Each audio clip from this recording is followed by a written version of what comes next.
Hello, everyone, and welcome back to yet another session on polity and constitution. I hope I'm audible as well as visible. Great. We'll wait for others to join, and then we'll begin our discussion for the day. Oh, we already have doubt. Oh, there is no doubt. Good evening, everyone.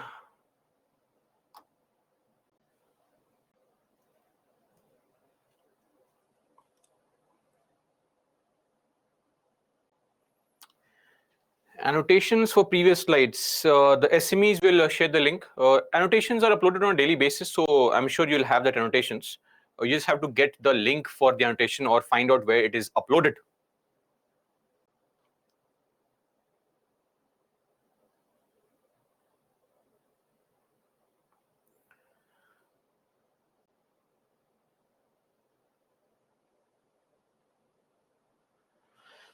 No, Prasan, if CM is from the Legislative Council, he cannot be a part of the presidential elections. So I think now you have the annotation. You can take that.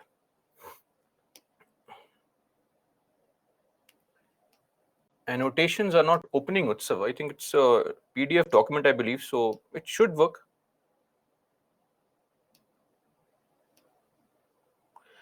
Today onwards, you can study political theory. You could have studied that from yesterday only.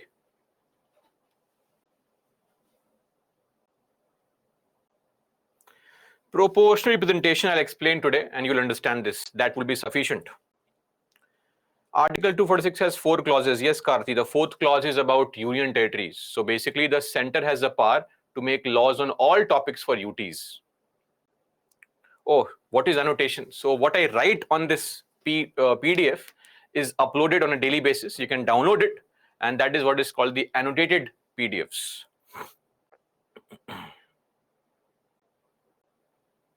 No, Abhishek, if the assembly is dissolved, members are not eligible to vote.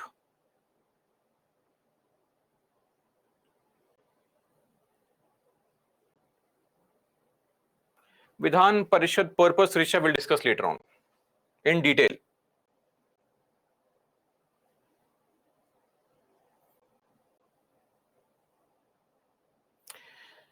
Okay, so now let's do a quick recap. Then we'll take off with our discussion for the day. So yesterday, of course, the initial part of our class was largely focused upon the importance of polity, etc. We also discussed on how the cutoffs and what is the range of the cutoffs primarily, the syllabus, especially for the main examination. So I believe all of you have studied the syllabus properly again. Then we also looked into understanding the book list, what books are required for which categories or which students, and eventually we summarized all that. We went into some basic understanding of some basic terms like the constitution, article, etc. Then we also saw schedule 7, that is the separation or the division of power between the center and the states, the 3 lists that we have: union, state, and concurrent. We also saw the separation of powers between the 3 organs, L, E, J. Okay. And for those for whom I am not visible or audible, you can refresh your screen. That's a simple solution. So that will be more appropriate. Refresh and things will be magically available. Okay. So as I was saying, the separation of powers between L, E, and J: legislature, lawmaking body; judicial aspects or the interpretation of laws are taken care of by judiciary. And then we have the executive, which as per the Ram Joy Kapoor, practically performs each and every task in the country. So largely a lot of tasks in our country are performed by the executive. That is why we say that executive is almighty, all powerful in the country. The government, that is executive, is all powerful. Anyway, then some other basic terms on the types of executive and who all comprise of the union and the state executive. Then we also saw at the level of legislature, what do we have at the central level, the parliament, the two houses, the state level. Details we'll discuss later on. Don't worry, right? Just names. Then we saw the two rural and urban levels of governance, that is the panchayats and municipalities, and of course judiciary, three-tier structure of the lowest courts. We call them subordinate courts, the trial courts. Then we have the high courts, and then one supreme court in the country. Now, we also then moved on to understanding about the union executive. First up was the president, and of course we saw the election provisions for the president, which are contained under Article 54. Article 54 provides for electoral college. What is electoral college? The group of voters. The electoral college comprises of all the people who are eligible to vote in the election of the president. And the only criteria is that you have to be an elected MP or elected MLA. There is no other criteria or eligibility only. Whether you are CM, whether you are DM, whether you are PM, whether you are God, we don't really have any other criteria. So I don't think these questions should be now raised, because just the only criteria is you have to be an elected MP of Lok Sabha, elected MP of Rajya Sabha, or an MLA. That's it, elected MLA. No other person is allowed to vote for the elections, right? Okay. Now, when we say MLAs of states, two states also have UTs. Though, of course, you'll say, sir, three states have UTs, Jammu and Kashmir also. But as of now, Jammu and Kashmir is not included under Article 54. So even if we have elections in future, the Jammu and Kashmir MLAs will not be allowed to vote till we add the name of Jammu and Kashmir in Article 54. So how to add it, we'll discuss later on. But as of now, Delhi and Pondicherry are the only two UTs which come under the definition of the states for Article 54. Then elections are indirect. Indirect, of course, we don't vote. MPs, MLAs vote. And the secret ballot is followed. The system of proportional representation is followed, a very unique kind of system, which we'll discuss more of today, of course. And beyond that, we also have a concept of single transferable vote. And then yesterday we had also seen there is no option of proxy, etc. And no nota, no EVM. So we have ballot papers. This is what is a ballot paper. So we had seen the ballot paper. I'll explain what these things are today. And then the concept of vote value. So the formula is important, right? The formula for the calculation of vote value of MP is the total vote value of all the MLAs upon the total number of elected MPs, and that number is fixed. And when it comes to the vote value of MLA, that is the state population, but not current population, 1971 census, right? At least till 2026, we'll be using the same population. So 1971 population upon the total number of elected MLAs in that state into 1/1000, right? So that is going to be the formula for calculating vote value. Okay.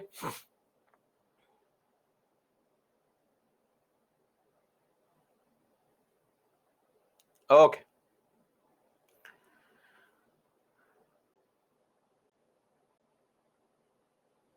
Now, coming to the next topic that we have at hand, that is proportional representation. It's a very simple concept. Just don't have to overthink on this concept. It's a very easy thing to understand, right? Now, what exactly is this concept of proportional representation? See, we have two systems in our country. One system is called first past the post. We'll discuss that when we study parliament. First past the post basically means all the people vote for the candidates, and whoever gets the highest number of votes wins the election. So let me help you understand through a simple example. Let us say this is a system called first past the post. Now, what is this system? Say there are in a particular area 100 voters, meaning 100 people are voting, and there are 4 candidates. Who are candidates? These are people who are contesting elections, right? Candidates are 4. Now, one is A, B, C, and D. Let's say A gets 25 votes. Votes received by A, 25, by B, 26, by C, 24, and by D, 25. These are the votes received by all these 4 candidates, total 100 votes. In this situation, who is declared the winner? So very simple, whoever gets the highest number of votes is declared the winner. So we are not really bothered whether that person is getting more than half the votes or not. Think of this, B is the winner, but B got only 26% votes. In fact, almost 74% people did not want B to be the winner. But still, first past the post says that whoever crosses the line first, whoever gets the highest votes wins the election, right? Now, the alternative system that we have is a system of proportional representation. Now, what is this system?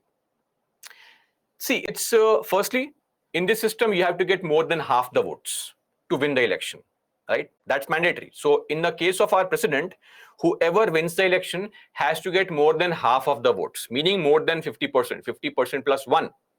So in this system, winner here, 50% plus 1. Okay, that is mandatory. So it will be more like an absolute kind of majority. But what is more important is to understand this word proportional. What is proportional here? So the idea of proportional comes from this fact that you will be represented in the same proportion that you are in the total population. I'll explain, don't worry. Let's say this is a class. This class that we have has 100 students. Let's assume there are 100 students in the class.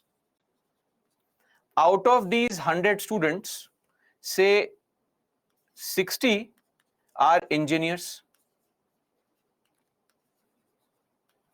30 are arts students, students from the arts background, and say 10 are students from the commerce background.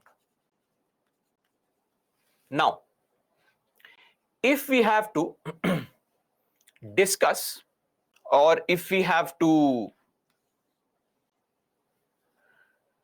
discuss on a topic, let's say, what is the importance of science and tech in the country? We want opinion from all categories of people. Every group should have some say. I have to choose 10 students. Now tell me, should I choose all 10 engineers? If I choose all 10 engineers, then art students and commerce students, they are not represented. Yes or no? Right? If I choose all 10 commerce students, that's also wrong. Arts and engineering students are not represented. If I choose 8 engineers, 1 arts, 1 commerce, balance is not there. We want that every group should be represented in the same proportion that they are in the total population. I am repeating it. Representation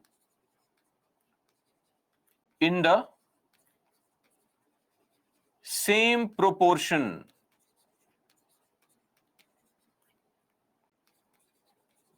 that one is in the total population. Now tell me, how many engineers should we choose? We have 10 students. Out of the engineers, we have 60% people in the group of 100 are engineers. Yes or no? 60%. 60 out of 100 into 100. You can calculate it. How many are art students? 30% are art students. And how many are commerce students? 10% are commerce students. So, this same proportion should reflect here also. Same proportion.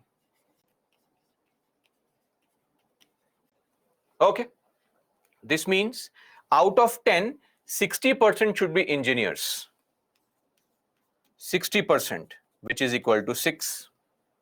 Out of 10, 30% art students, which is equal to 3. Commerce, 1. This is the idea of proportional representation. Here, every group is proportionally represented based on what their control is in the total population. Are we clear? Did we understand now? This is the concept of proportional representation. Okay. Now comes the very unique problem that we may have, and you may face this issue. Let's say this same 100 students comprises of 50 girls and 50 boys, or 60 girls, 40 boys, 60 boys, 40 girls, whatever. If I have to choose 6 people, I can choose 3 boys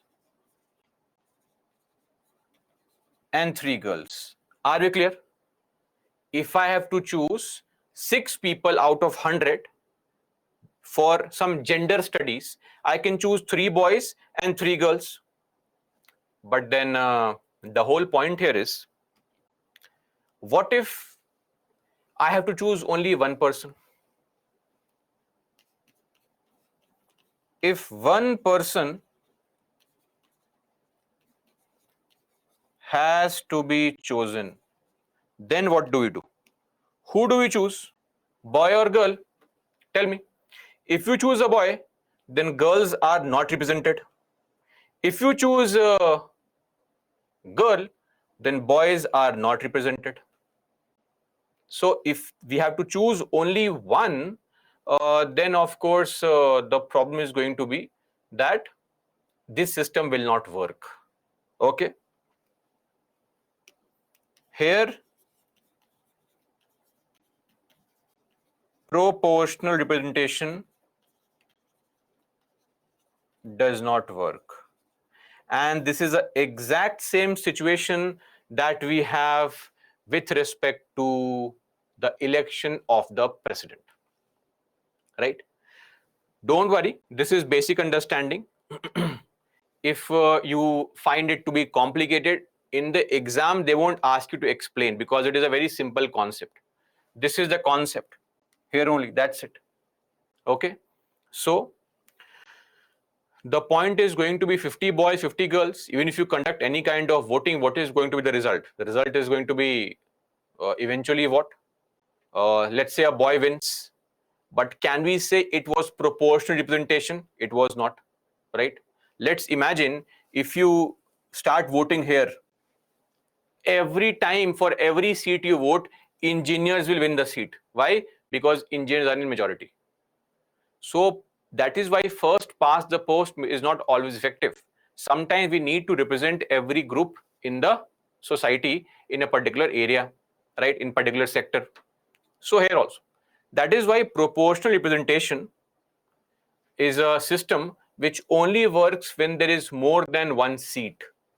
So in the case of election of president, we do say that there is a system of proportional representation, but it is not actually effective. Are we clear? I'll repeat once again.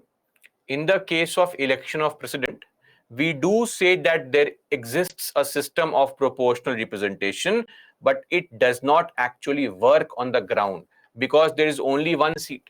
We have so many parties, right? BJP, Congress, Aam Aadmi Party, DMK, BJD, so many parties are there, right? BRS. But the problem is there is only one president. It cannot be the case that the president is 30% BJP, 20% Congress, 10% DMK, 5% TMC. No, he's a human being, one. So that's there. So even though we have the system, but in the election of president, it does not really work like that. Why? Because only one seat is there. So this is the concept of proportional representation. I hope this point is clear. Now, what is the next element?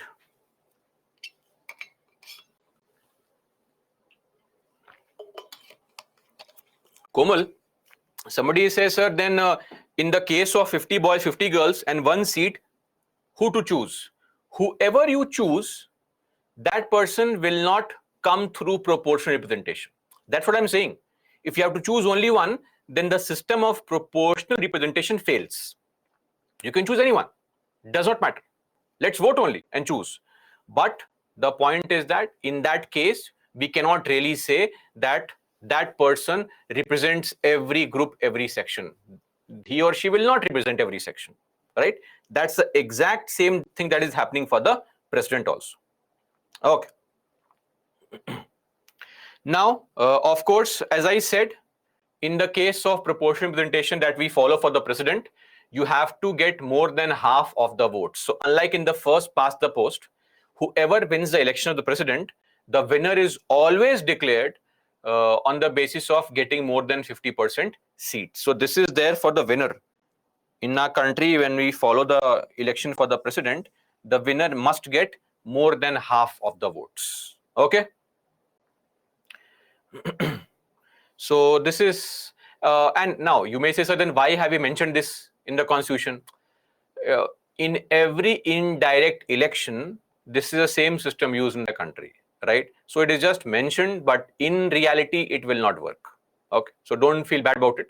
You will find slowly and steadily a lot of things are mentioned in the constitution, but they don't really work in that same fashion. The work and the working is slightly different.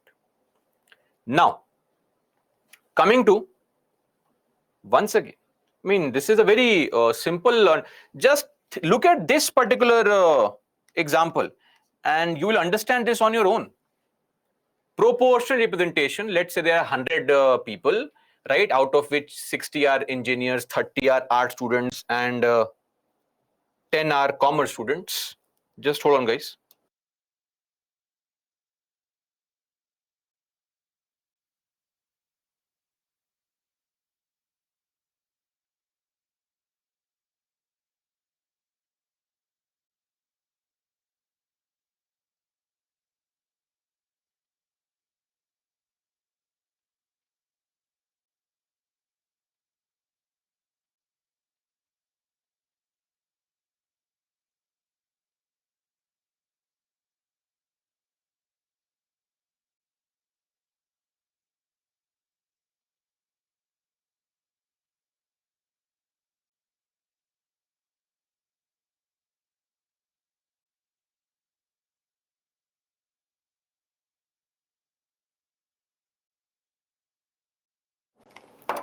Okay, no, guys, I said wait for a second, please. So, voice is not audible. Anyway, so as I was saying, so you have to choose, say, 60 people.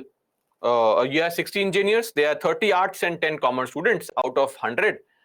If you have to choose any 10 from there, so what we'll do is we'll want every group to have some representation. And that representation should be in the same proportion to the total population that they command. That's it. Simple. Okay. Now, moving on to the next concept, which is called single transferable vote. Now, what is this concept? This is a largely easier concept to understand. See, in real life also, let's say you want to go and watch a movie, right? Let's say you go to a multiplex and you have planned to watch a movie, and you say, I am a diehard Salman Bhai fan, and I only watch brain-defying, physics-defying movies.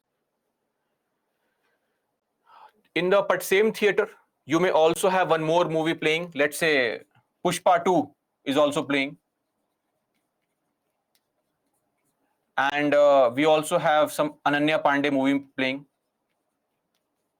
Now,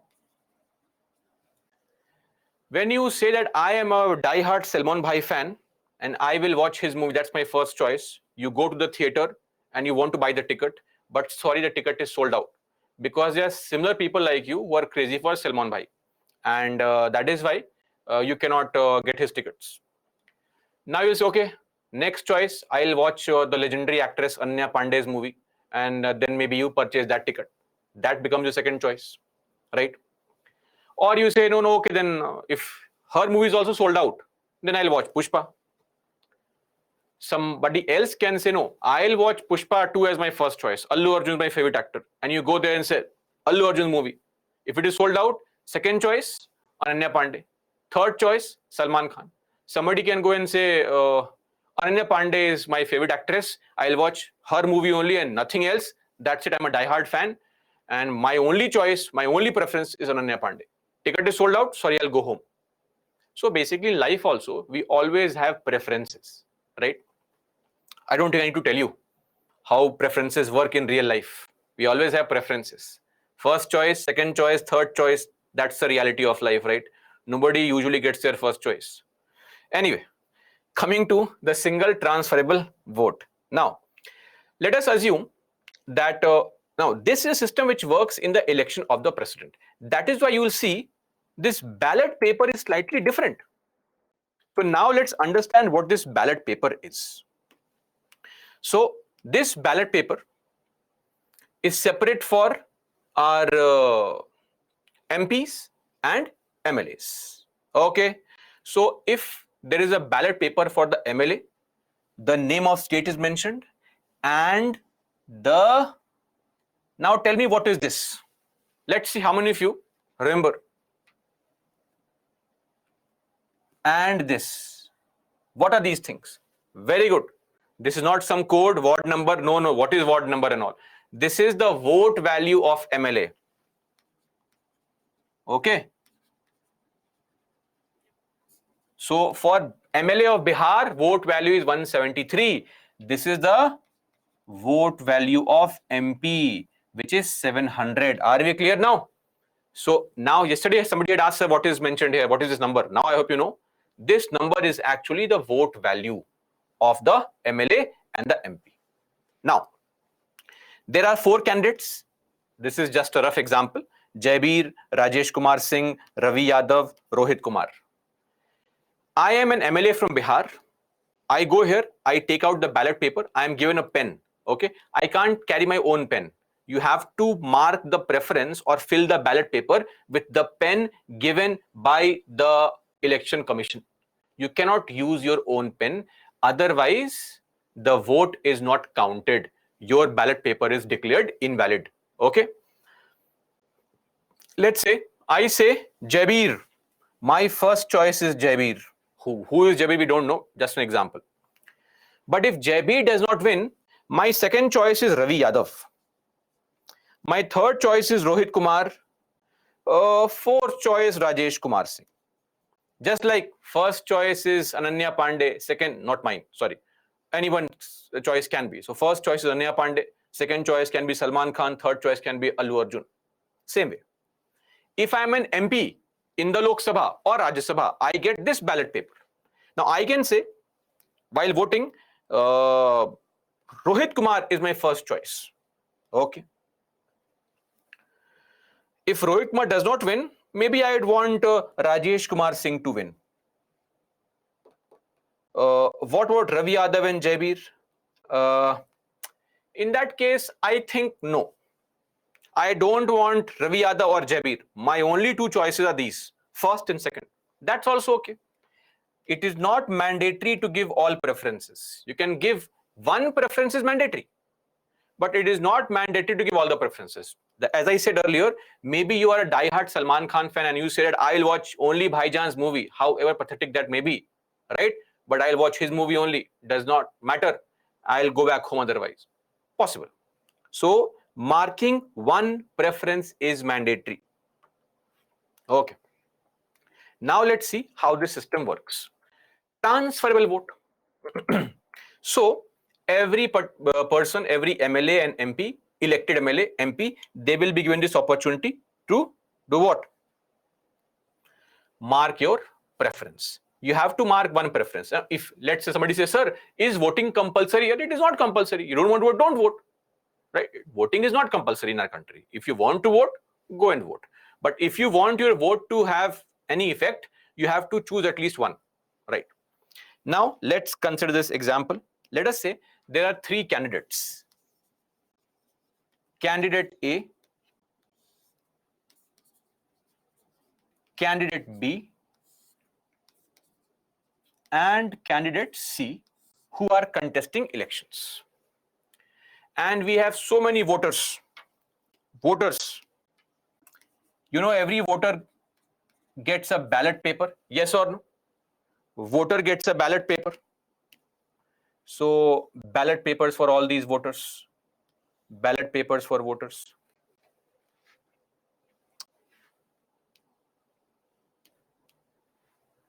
Let's draw it here.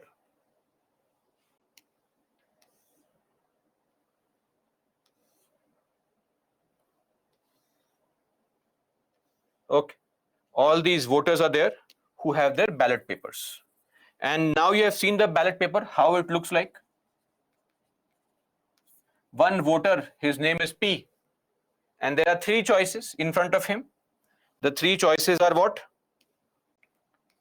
A, B, C, A, B, C. In every ballot paper, all the names are marked.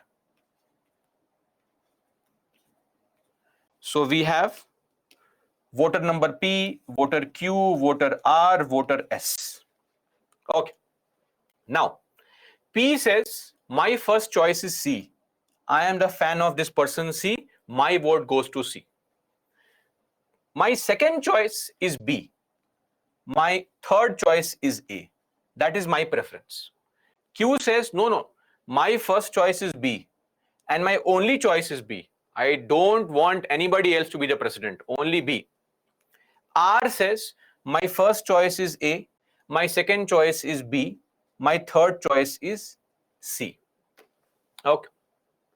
Now, what happens here is that when it comes to the person S, right? S has marked A as my first choice, B as my first choice. Now, this is wrong. Don't act over smart. You have to only choose one preference. S was somebody who wants multiple first preferences. So when we count such votes, we cancel them. These kind of votes are called invalid votes, as I said. Similarly, there are so many voters who are voting and marking their preferences. After all the votes are done, now what we'll do is we'll send those votes to whichever candidate got the first preference. So this P, this goes to C. Q's vote goes to B. R's vote goes to A. And similarly, other people's votes also go to all these candidates, right? There are roughly 4,800 people. I can't draw all those voters. It will take 3-4 years for drawing those things. Let's assume now every vote has some vote value.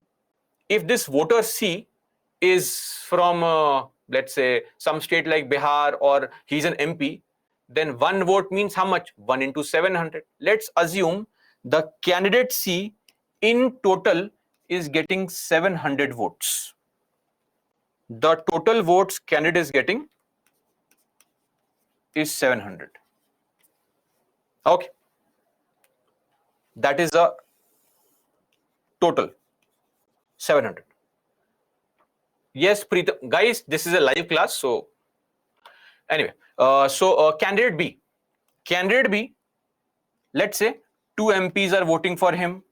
So one MP's vote is 700, 2 MPs vote would be 1400, so on and so forth. Maybe one MLA from Bihar is voting for him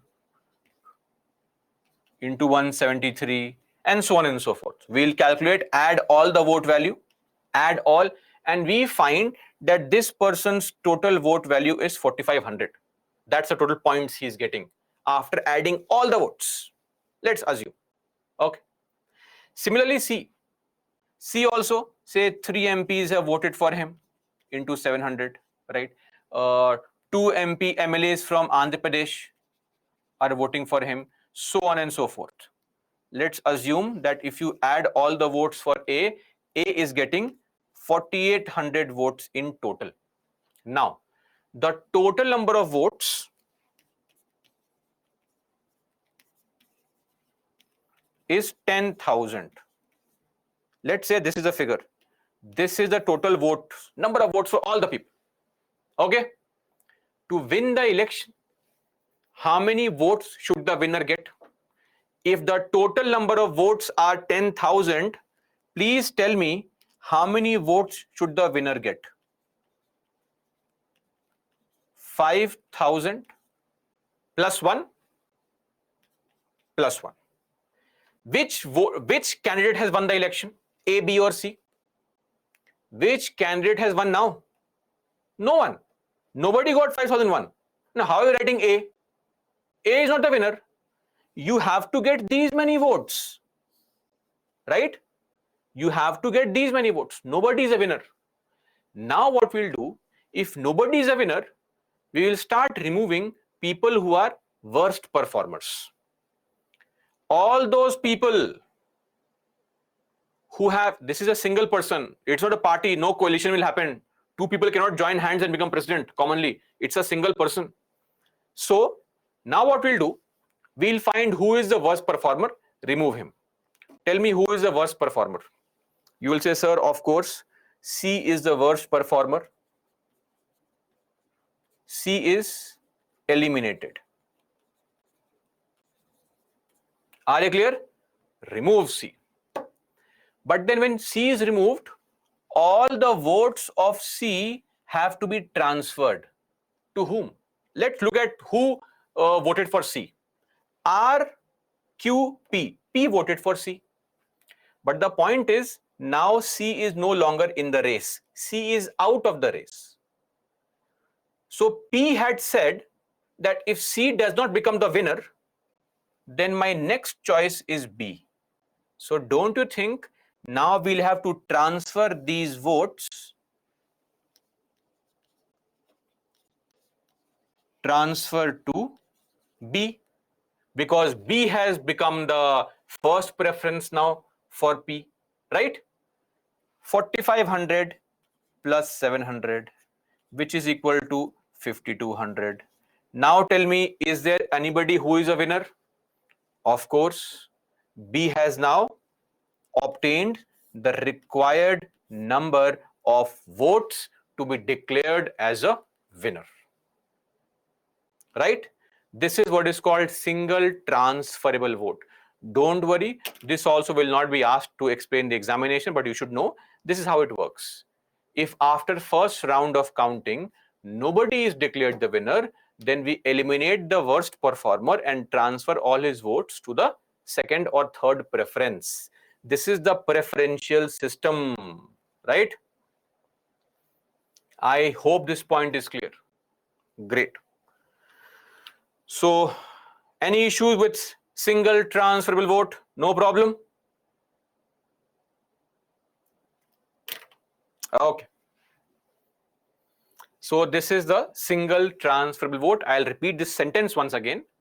If after first round of counting, nobody is declared the winner, then the worst performer is eliminated and his votes or her votes are transferred to the person who was the second preference for all those voters, right?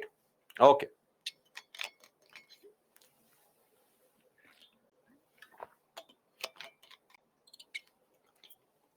Now somebody says, why is it not transferred to A? Tell me, Why is the vote of P not transferred to A? Because B was the second choice, A was the third choice. So I will firstly transfer the vote to B, right? Not A. Preference, right? So preference. That is why we have this transferable vote system, single transferable vote. Every single vote gets transferred. So we have the word single and the word transferable system. Okay. Now, somebody says, why have we only taken the vote of P?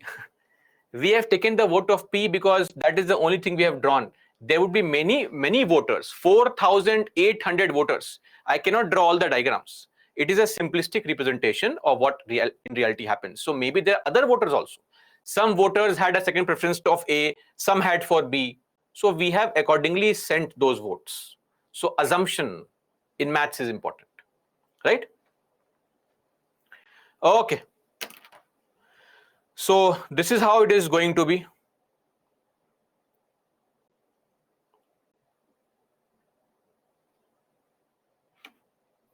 Now, we have understood the procedure of elections. See, also understand that it is very important to understand the need of the examination. So there can be hundreds of scenarios. Sir, what if there is no second preference for some person, right? What if there is exactly a tie? There cannot be a tie because what happens is the number of votes is always in an odd number in the recent times. So what happens? So these issues can always keep on coming, but are they relevant for the examination? Will the UPSC ask you, come on, come here, conduct the election of president? Of course not. So don't worry on this. This is sufficient explanation which is required for the examination. PhD is not required, right? And even when you clear the exam, go to Labasna, they won't train you on all these things. You will only be required to know this once you retire at the age of 59, 60, when you become the Secretary General of Lok Sabha or Rajya Sabha, and you have the task to conduct the election, then only will you be given this information, right? So till then, ignore. Okay. Now, moving on to the next element. So elections are over, but what if the candidate who has lost says cheating has happened? What if the candidate who has lost starts shouting cheating? Or some other parties are saying some cheating has happened, something wrong has happened, elections were not fair. So where do you go and complain? There should be some person in front of whom you should go and complain if there is any dispute pertaining to the election of the president and the vice president. This is mentioned under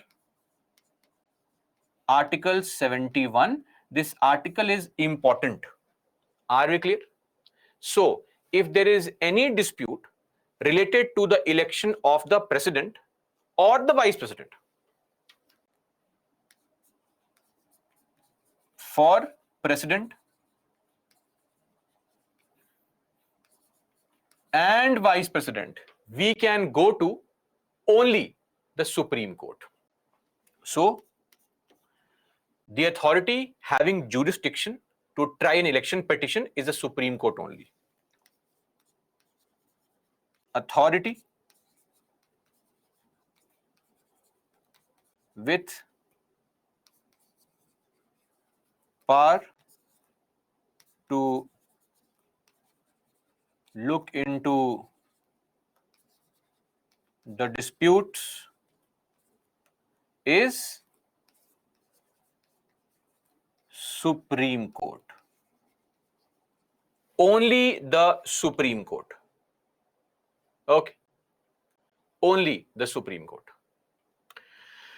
No other court has this power. It is very clearly mentioned in the Constitution. It is very clearly mentioned in the Presidential and the Vice Presidential Elections Act, also 1952, Section 14, very clearly says that the authority having jurisdiction to try an election petition pertaining to the election of the president and the vice president is the Supreme Court of India.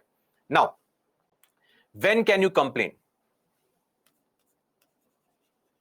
Time frame. You can't go and complain now.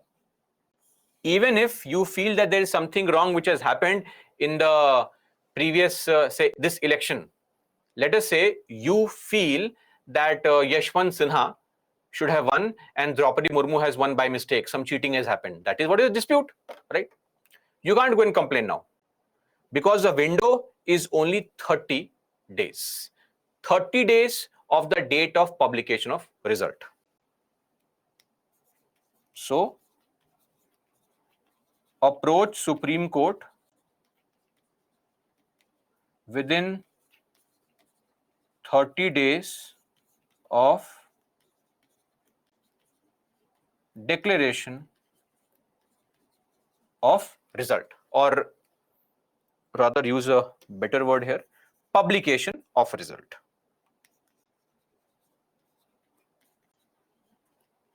Okay. Now the third element. Who can complain? Can we go and complain? No. So, please understand, the authority to complain is not going to be us. Candidate can complain. So the ones who have lost, they can complain that cheating has happened with me. Or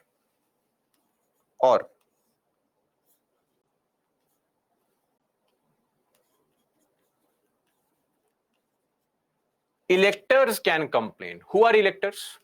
Electors means, we saw yesterday, voter.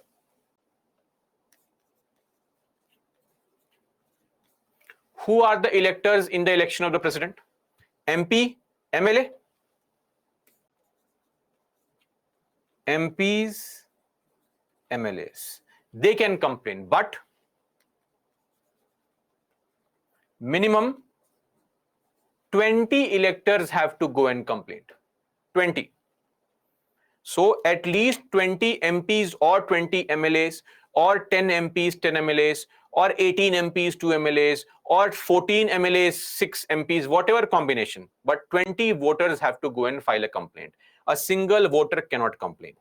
Are you clear? And by voter we mean the elected MPs and the elected MLAs. Okay. So this is with respect to election dispute, Article 71. Okay.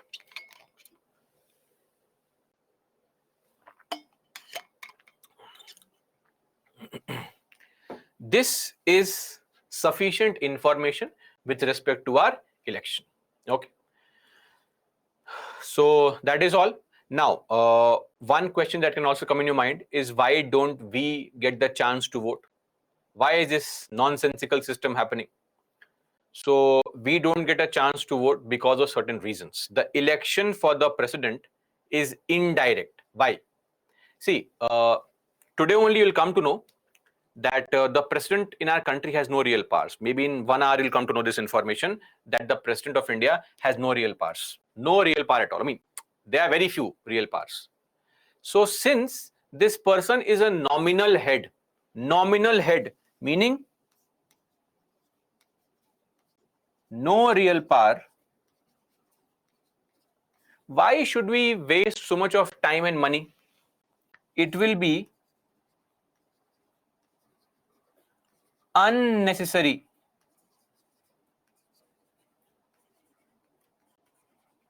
expenditure of time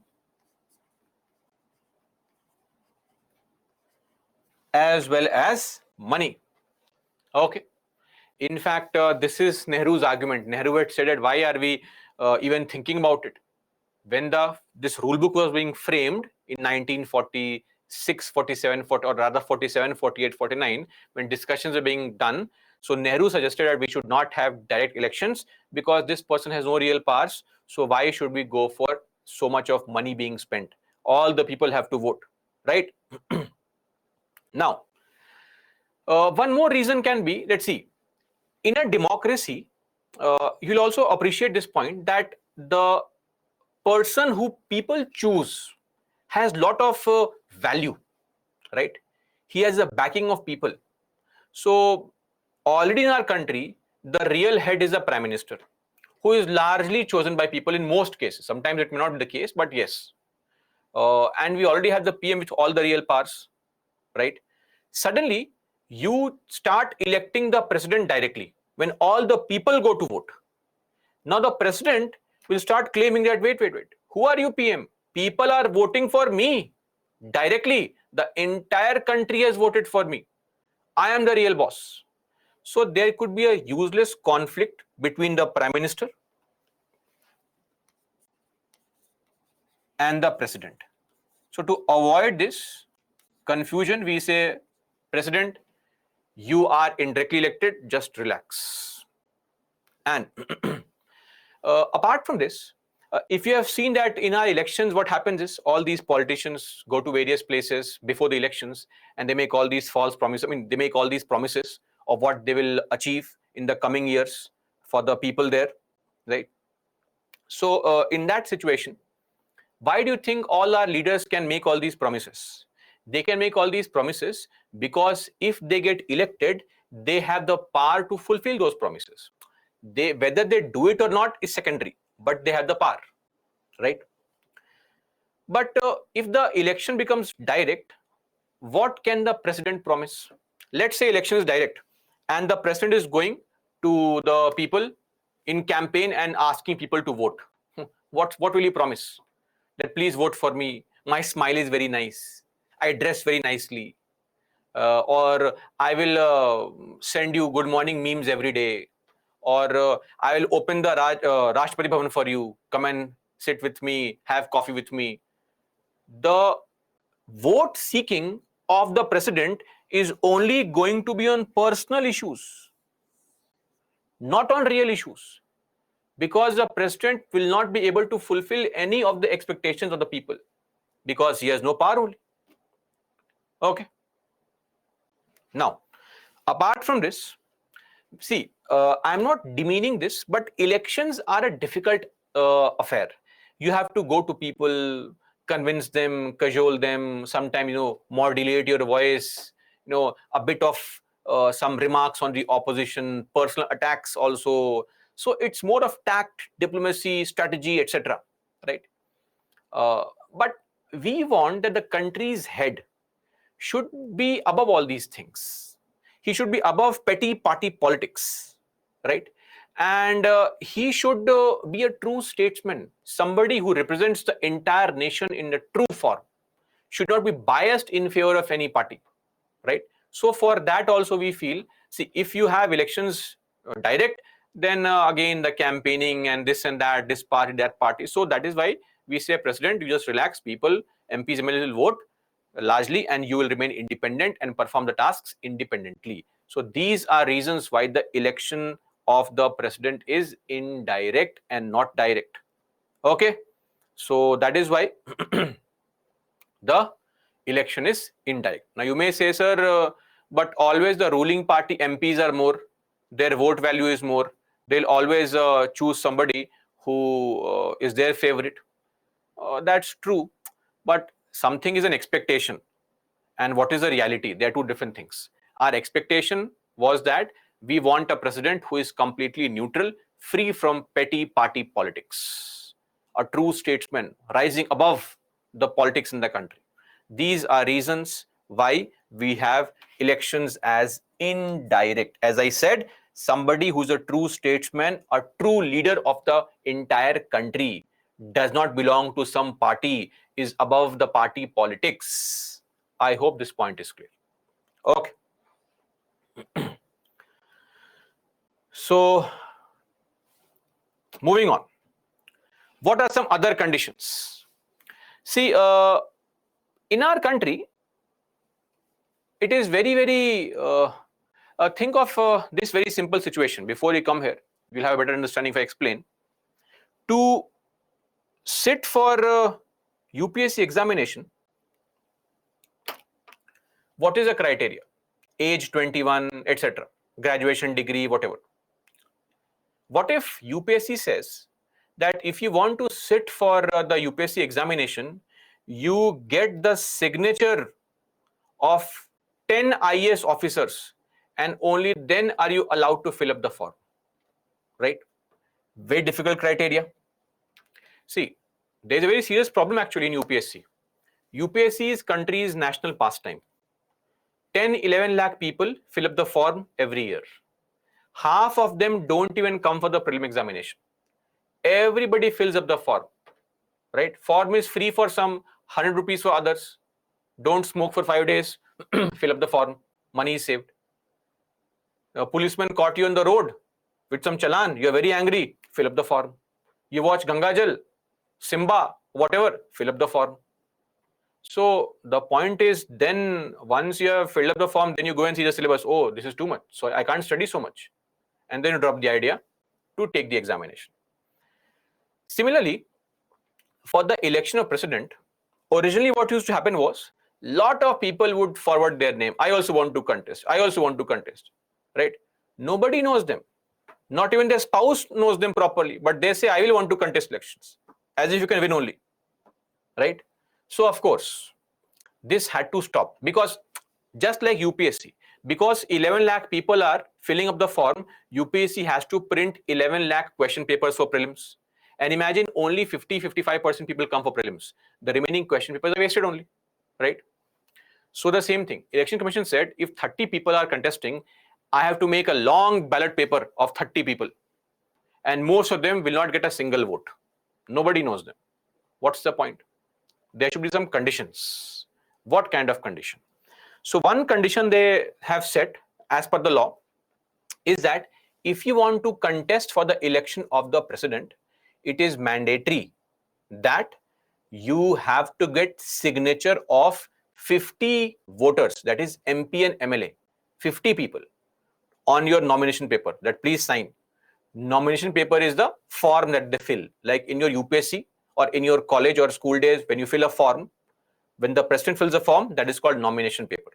So in that nomination paper, 50 electors, who are electors, MP or MLA, 50 MP, MLAs have to sign that yes, I propose his name. And not just this, another 50 have to second it, that yes, I am also proposing his name. I am also okay with the name. You have to get the sign of 100 MPs, MLAs just to contest elections, right? This is the biggest criteria which is there, which actually largely separates or eliminates all the non-serious candidates. So at least 50 electors as proposers. Who are proposers?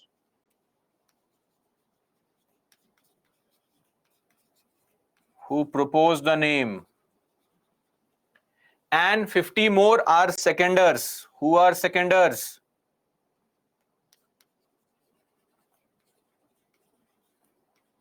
Who approve the proposal.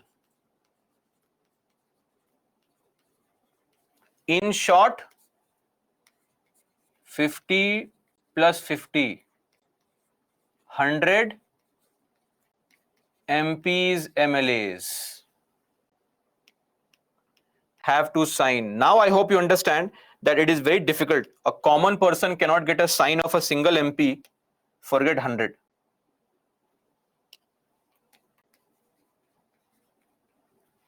Are they clear? So this is with respect to a condition wherein non-serious people are removed.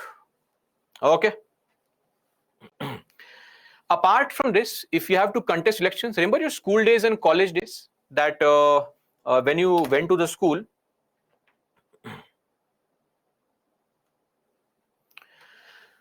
when you went to the school or college during admission, they used to keep some security deposit. If you do some kind of nonsense, you break some thing in the school or college, once you are leaving the school or college, they'll deduct the amount, right? Like your PG owners will keep some security deposit, deduct from your deposit. Same thing. Here also, the people who are going to contest elections, you have to keep a huge amount of 15,000 rupees. Now, yes, amount is very small, but we can't have a big amount because then it will not be economically viable for everybody to contest. So 15,000 rupees is the security deposit. you have to keep this money with RBI in the form of cash, right? No Google Pay. I'm not sure. Google Pay is not acceptable. Cash. So you have to go to RBI and deposit this money to RBI, 15,000 rupees. Now, this 15,000 rupees will be given back to you in case you, of course, win the election, or even if you get 1/6 of the total votes the winner received. Let's say winner got 120 votes. Let's assume you got 20 votes. That is sufficient. If you have received 1/6 of the votes that the winner got, you will be given back the money. But if you get less than those votes also, then the money is gone. It goes to government, and the government's account, this money is sent. You have lost that deposit. Okay. This is with respect to the security deposit, 15,000 rupees. So proposers and security deposit. So 50 proposers, 50 seconders. And yes, of course, you can only propose one person's name. You can only second one person's name. Don't think you can propose all people's name. No. Every person can propose only one person's name. Are we clear? So, forfeited. What is forfeited? Forfeited means your money is gone. It is given to the government. Money is lost. So these are the other conditions pertaining to the election of our president. Now, moving on to the qualification. So what exactly is the qualification? See, as far as qualification is concerned, see, one more thing, please don't think that this money is lost if you have lost the election. Whether you win or lose does not matter. This money will only be lost if you have not received these many votes. That's the only condition. I hope this point is clear. Okay. Now, coming to qualification. So what exactly is this qualification? Qualification is mentioned under Article 58. What is the qualification to contest elections for the president? You have to be a citizen of India, of course. Every such constitutional post requires you to be the citizen of the country. The minimum age is 35 years, so you have to be at least 35 or above to contest elections. And one more thing, anybody who is wanting to contest for the elections of the president, you have to be qualified for election as member of Lok Sabha, meaning you should be eligible to contest elections for Lok Sabha. You should not be a Lok Sabha member. That is not allowed. You just have to be eligible to be an MP in Lok Sabha. What is the meaning of this? This basically means name should be in the electoral roll. What is electoral roll? New term for you. What you call as voter list. Voter list is actually called as electoral roll. So your name should be in the electoral roll of any Lok Sabha constituency. Okay, this means what? So for all those who have voted, you have the polling booth where you have the list of all the names. That is a voter list. Your name should be in the voter list anywhere in the country. Only then are you allowed to contest for the elections of Lok Sabha, which is also a criteria or a qualification to contest elections for the post of president. And lastly, he or she should not hold any office of profit. What is office of profit? Office of profit is a concept we'll discuss under the chapter Parliament, but just to briefly tell you, office of profit basically means any post that you hold where the government pays you salary, or the appointment is made by government, or the government can remove you, or you are performing government function. That is called office of profit. For example, I am a faculty here at Byju's. Government is not paying me salary. Government has not appointed me. Government cannot remove me. Government is not telling me what to teach. So I am not performing government functions. So the post I am holding here is not an office of profit. Okay. IAS officer, who appoints? Government, office of profit. Simple example. So you should not hold any office of profit. Now there are some exceptions. A sitting president can contest elections. Vice president can contest elections. Governors can contest elections. Ministers, they can contest elections. They are all eligible to contest. Okay. So that is there. Now, after you have been elected, you have to take an oath. What is this oath? Basically, when you have won the election, the Chief Justice of India will come and he or she will administer the oath to you. This is mentioned under Article 60. Oath or affirmation. So what is this oath? It is a moral guideline of sorts where you must have seen movies and all, they show, I am taking this oath of fire, same kind of oath, but there's no fire here. Okay. So the Chief Justice of India, he is the former Chief Justice of India, N.V. Ramana. He had administered the oath to the president. So basically the oath reads like this: IAB. AB means name, whatever your name is. Okay. Don't say, sir, what is AB? AB means you put your name here. Do swear in the name of God. So if you believe in God, swear in the name of God. Or if you don't believe in God, I solemnly affirm. So there is a possibility that somebody could be an atheist, could be an agnostic. So like somebody says, please, God promise. You say, I don't believe in God and all. What is this promise? God promise. Same thing. Okay. So solemnly affirm that I will faithfully execute the office of president, or you can say I will discharge the function of the president of India and will, to the best of my ability, preserve, protect and defend the constitution. It is the constitutional obligation of the Indian president to preserve, protect and defend the Indian constitution. I hope this point is clear. And the law, and that I will devote myself to the service and well-being of the people of India. I hope this point is clear. Okay. So, and this oath is administered by the Chief Justice of India, right? CJI, Chief Justice of India.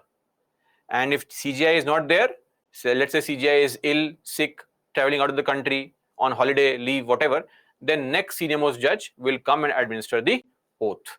This is what is the oath of the president. So you have to take an oath after you join the post. Okay. Now, don't mug up the oath. It is not important. You should just remember these three words. You can quote them in your answers. It has a very nice effect that it is a constitutional obligation for the president to preserve, protect, and defend the constitution. Okay. Now, coming to the other advantages now. So, when you become the president, you have some benefits, conditions of office. This is mentioned under Article 59. Most of these articles are not important, so don't go crazy. Now, oath and affirmation are the same. It is just that oath is a promise that you take, God promise. And if you don't believe in God, you simply affirm, meaning I just formally declare. That's it. This is a difference. So, of course, once you are the president, you are entitled without the payment of rent to the use of Rashtrapati Bhavan. So, this is just one room in the Rashtrapati Bhavan, free of cost. For full 5 years, complete enjoyment of Rashtrapati Bhavan is there. Of course, we can't ask him or her to pay the rent. The rent of this building will be so high that the coming 10 generations will keep on paying rent only. of the president. So we can't expect him to pay rent. It is free of cost. Okay. So that is there. Beyond that, the president will also get some salary, allowances, etc., which will be determined by the parliament. Okay. So this is it. Salaries, allowances, etc., are determined by the parliament. Parliament decides what is the salary of the president. Apart from this, what is emolument? Emolument means salary only. Emolument is an English term which means money you get in lieu of some work you do. Emoluments and allowances are charged. What the hell is charged? On Consolidated Fund of India, CFI. So now second question in front of you is, what the hell is this CFI? And cannot be diminished during his term of office. Whatever these terms are, the salary of president cannot be reduced while he or she is in office. Okay. Now, let's understand both these terms one by one. First up, what do you mean by CFI? Consolidated Fund of India. So we'll divert a bit. Firstly, there are some funds or accounts the government keeps. Like say, you have your own account, bank account. You can have multiple bank accounts. You can have Google Pay, Phone Pay, whatever. Similarly, government also has 3 accounts. Okay. One is CFI. The major account of the government is called CFI, Consolidated Fund of India. This is mentioned under Article 266, Clause 1. Not just the country, every state government also has their own account where they keep all their money, right? Plus states. For state, it will be called CFS, Consolidated Fund of the State. Now, what is CFI? This is CFI. Just understand this point. Every single penny that the government receives in the form of revenue, in the form of taxes, in the form of fine collected, in the form of any interest repayment, any money that the government receives, where does the government keep the money? CFI. CFI is the place where the government keeps the money. Okay. Now, CFI is not just some lorry or truck where all the money is there and it is parked in the back gate of Narendra Modi's house. Of course not. CFI consists of collection of accounts across the country, I mean various banks. Wherever there is some government money, it is called CFI. To give you a simple example, let us say the government sends money, you are district magistrate, and the government sends you money to purchase 100 computers for schools in your district, say 1 crore rupees. Now, when the money comes 1 crore rupees, you cannot keep it in your own account. Okay? Don't try this. If you keep government money in your own account, it is actually an offense, criminal misappropriation of funds. Under Prevention of Corruption Act, you can be jailed for up to 10 years. So please don't try all these things. Keep money in your account to get interest and all. You can be jailed. What you have to do is open an account in the name of government and keep money there. Are you clear? So you park money there. That is what is the government's money. That account is also a part of CFI or CFS, whatever. So this is what is CFI. Everywhere in the country, wherever there is any bank account in the name of government, that is all a part of CFI or CFS, depending on which government's name, under which government's name that particular account is. Okay. Now, every single penny that comes to government is put into CFI, and every single penny the government spends goes out of CFI. So it is a CFI from where money is debited. So when the budget, you saw the budget, right? Where the government takes out money to to spend in the country for the next 1 year. That budget, the money that you are spending in the country is what? That money that you are spending in the country comes from CFI only. So it is government's account where they're keeping money, taking out money. The only condition is that whenever you want to take out money from CFI, just like your own bank account, if you want to go to a bank and take out your money, or you want to pay somebody from Google Pay, so what do? You take money out of your own account and give to somebody else. One password is required, or in bank, sign is required. Here also, if the government wants to take out money from CFI, we have to get the approval of Parliament. Parliament has to approve. That is the purpose. Okay.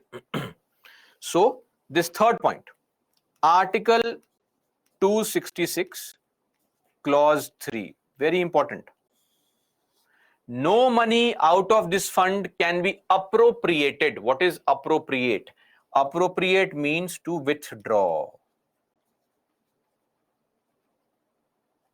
No money can be withdrawn from this particular account, right, except in accordance with a parliamentary law. Meaning, Parliament has to make a law, and only then can you take out money from CFI. This is like a check on the government. Without the Parliament's permission, government cannot spend money from CFI. Once they take it out, then they can spend money. But for taking it out, Parliament's permission is required. This is called CFI. Okay, one major account. Apart from it, we have one more account, PAI, Public Account of India. This is an account. So you must have seen that government runs so many schemes, right, where people can deposit money. A very simple scheme that government runs is a provident fund, public provident fund, or a scheme like Atal Pension Yojana, where you can keep your money, or a scheme like Sukanya Samriddhi Yojana. So various schemes are there where government can keep, you can keep your money with the government. You can open an account, right, and keep the money with the government. This is called Public Account of India. Why? Because public's money is there. All other public money, other than those which are credited, credit means to come in to the CFI, received by or on behalf of Government of India, shall be credited here. Okay. So basically, it is our money. Now, since it is our money, we can take it out at any point of time. Very simple procedure. You go to any bank, you sign a form, you open an account, Atal Pension Yojana. You go to a bank, you sign a form, you close the account. That's it. The bank will send the form to some government department, and the government department will sign it, and account is closed, money is given to you. Of course, right? Now, this account is operated by executive action, meaning government. No need for parliamentary approval here. Why? Let us say you have opened a PF account. Okay. You are saving money. Your money is being saved there. Maybe you want to, after 10 years, get married, have some destination wedding, or you want your kids to get married. Okay. Now, after 15 years, you close that account. Now, imagine for some random person, Mr. ABC, their kid is getting married, and they have to close the account. Do you think the Parliament is going to pass a proposal? All the MPs have come and saying, oh, Mr. Sharma's son is getting married, let us pass the proposal. Of course not. It makes no sense, right? That is why the public accounts are in the nature of banking transaction. They are like banking transaction. So there is absolutely no need to get Parliament's approval. What happens is, if you want to open this account, you go to a bank, fill the form, bank will send the form to government department, they will approve it, account opened. You want to close this based on conditions, you go to the bank, sign a form, the bank sends the form to the government department, they will approve it, account is closed, money is taken out. As simple as that. Okay, so this is called Public Accounts of India. Examples of public accounts are PPF, Atal Pension Yojana, etc. These are examples of the public accounts of India. Okay. So we have two things now, CFI and PAI. These two are mandatory. Every government, state government and center has to have it. Apart from it, we have an optional account also, which is called contingency fund. This is mentioned under Article 267. And as I said, this is optional. Meaning you may create it, you may not create it. Okay. Now, when it comes to contingency fund of India, see, government's money is CFI. PAI is our money. Government has to give it back to us. It is like, think of government as some kind of a place where you are storing your money, you get some interest on it and you get the money back. In the meantime, government can spend it, but eventually they have to give this back to you individually, personally. It is an individual's personal account. But CFI is a country's account. So this is collectively people's money. Government need not give you this money personally. It will spend money from here in building roads, bridges, infrastructure, etc. Okay. But every time you take out money from CFI, the problem is you have to get parliamentary approval. Let us say tomorrow Pakistan attacks India, right? Pakistan attacks India, we need some money to purchase some weapons. Now, at that point of time, if we have to spend money from CFI, because CFI is our account, from where we'll spend money? Government.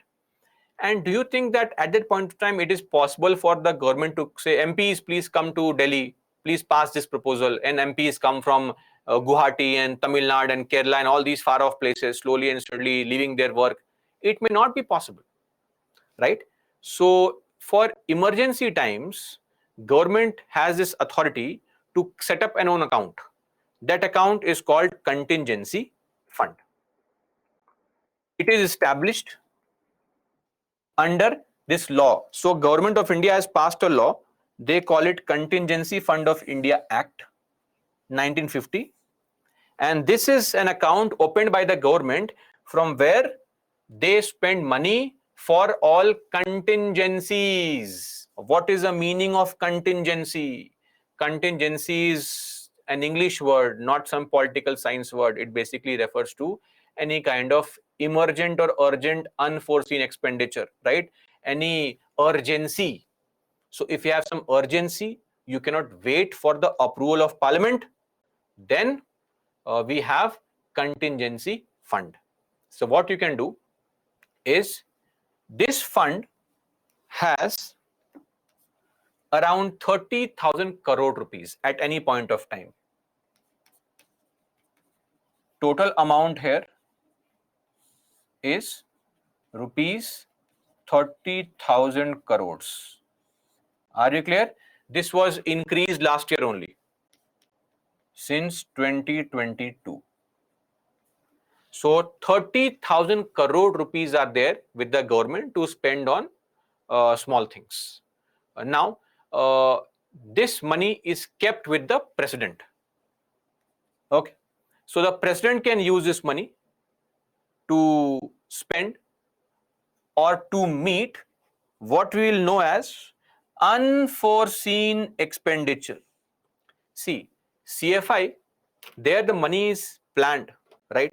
Everything is planned. In the budget, you may see it's all completely planned, how to spend, when to spend, what scheme, etc. But when it comes to the emergency situations, think of it, pandemic, floods happen somewhere. Now, we can't plan for things like this. This is actually called contingency. Future events which cannot be planned for, right? Contingency. So unplanned, unforeseen, you cannot predict such things. It's called contingency, right? So this money is kept, and then the president can spend this money on such unplanned, sudden things. I hope this point is clear of what is this contingency. Contingency refers to anything which is unforeseen, which cannot be predicted. Clear? There are various examples. Ignore them for now. We'll be studying this under budget. Study under, but these are just examples of how and when government spends money from contingency fund. Later on, budget. Now, one very important thing is that once this contingency fund money is spent right now urgently, no problem. You government, you want money, spend it.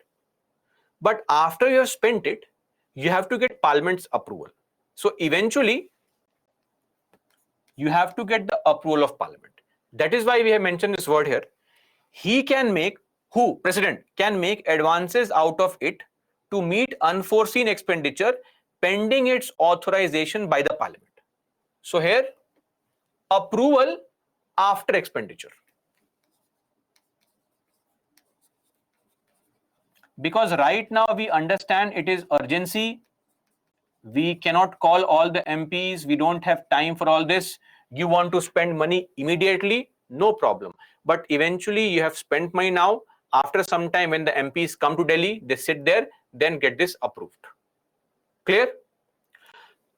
So this is Contingency Fund of India. Now one more thing. As far as this fund is concerned, we are saying that this fund is kept with the president. But that's not true. The president does not have this money actually. So a simple example would be, imagine your childhood when all these relatives used to come and would give you money. And as soon as the relatives went, our parents would take the money and say, don't worry, I am keeping it for you only safely, right? So they were keeping that money for us, but we never got to see that money. But we were told, it's your money. Same thing here. This 30,000 crores, we are telling President, sir, ma'am, it's your money. Why are you worrying? I am just keeping it. So the fund is held by the Finance Secretary. So Finance Secretary meaning the Secretary in the Department of Economic Affairs actually. Who is the Secretary we saw yesterday? IAS officer. Secretary in the Department of Economic Affairs. He is a person who keeps this money and they will spend the money. But we will say, President, it's your money. Don't worry. But President has no right to spend. The government spends the money. The IAS officer spends the money. So you who is going to be the IAS officer there, right, will be given this opportunity to spend money, right? Imagine right now in your bank account, you have 24 rupees. But after a few years, once you clear the examination, you will be controlling 30,000 crore rupees. Motivation for today, right? So please clear the examination. Now, of course, don't think that it is your money to waste. Government, your ministers will tell you, and then you can spend money. But yes, it is under your control. This is contingency fund. So I'll repeat once again. The CFI is where all the government's money is there. Every single penny, tax money, any fine that we have to, when the police catches us, right? And if they take fine from us and give a receipt and challan, that fine goes in this only. When some ADB, IMF, they send some loan, where is it kept? CFI. If India gives loan to neighboring countries and gets interest, where is the money kept? CFI. And everything is spent from there only. On infrastructure, road, all these things from CFI. Okay. But Parliament's permission is required. PAI is people's money. When government runs various schemes, right? So as I said, please don't ask me, sir, what is CFI? Consolidated Fund of India. CFI. Okay. So what is PAI? Public Accounts of India. Our money, which we have kept with the government under some scheme or program, where government is giving some interest to us. That is what is called PAI. Okay. No need for anybody's approval. Government can approve it and give back the money to you. And lastly, for unplanned expenditure, sudden expenditure, government has opened its own separate account called Contingency Fund under Article 267. These are the three accounts that the government has. Both center and states have. Two are mandatory, third one is optional. Are we clear on this, everyone? And Whenever I say CFI, I will always mean Consolidated Fund of India, and you also can write it freely. CFI means Consolidated Fund of India. Contingency fund is called contingency fund, right? So CFI will not mean Contingency Fund of India. CFI will only mean Consolidated Fund of India. I hope this point is clear. That is standard accepted short abbreviation everywhere. Okay. So that is all as far as these three things are there. Coming to this now I hope you understand. The salary and allowances of the president come from which account? Government's account. What is that account? CFI. Are we clear now? What is CFI? One problem resolved. Your salary as an IAS officer, IPS officer will also come from CFI only. President's salary also comes from CFI only. Now, one thing we had seen was that when you take out money from CFI, you have to beforehand get the permission of Parliament. Parliament votes on it, right? But sometimes some expenditures will have to be approved directly, no voting on it. Those things are called charged expenditure. Charged expenditure. What is this expenditure? This is expenditure where there is no voting. You can discuss on this, but you can't vote on this. This is approved directly. You have to approve it. We are talking about the salary of president, right? It has to be given to him automatically. I hope this point is clear. The salary of the president should be given automatically. What if Parliament does not approve the salary only? Then will he not get a salary? He should. That is why some expenditures are called charged expenditure. For example, let's say this BJP government takes some loan from some foreign country, like takes loan from Sweden or World Bank. Now they are paying some interest also. If let's say magically Congress comes to power in 2024, magically, and Congress says it's not our loan, BJP took loan, you ask BJP to pay the loan. No, it's the government of India which took loan. So whichever party comes to power, you have to pay the loan. So some expenditures have to be done. You cannot simply reduce it, change it, modify it. It can't be done. What is required is required. Let's say your PG or your house rent is say 10,000 rupees. You have to pay it. You can modify your pocket money and eat less outside, right? But eventually the PG amount is fixed. That has to be paid. Same thing, charge expenditure, no voting. You can discuss, no voting. These things are approved. Are you clear? Now, this is what is CFI. Okay, CFI separate account, PAI separate account, contingency fund separate account. And one more point to conclude it. Where does money come from in the contingency fund? That money comes from CFI only. At regular intervals, from the CFI, we take out some money and put it in contingency fund for emergencies. At regular intervals, we take out money from CFI and place it in a separate account called contingency fund for emergencies. Are we clear on this? Everyone? So two things that we now know. What is charged? Charged expenditure is mandatory expenditure where no voting is required. You have to directly approve the expenditure. No voting can take place. It is mandatory expenditure. And CFI is the government's main account. Okay. So that is all as far as these accounts are concerned. We'll take a break. But before that, solve a question very quickly. Simple question. I'll give you 30 seconds. Let's not waste time. Mark the answer.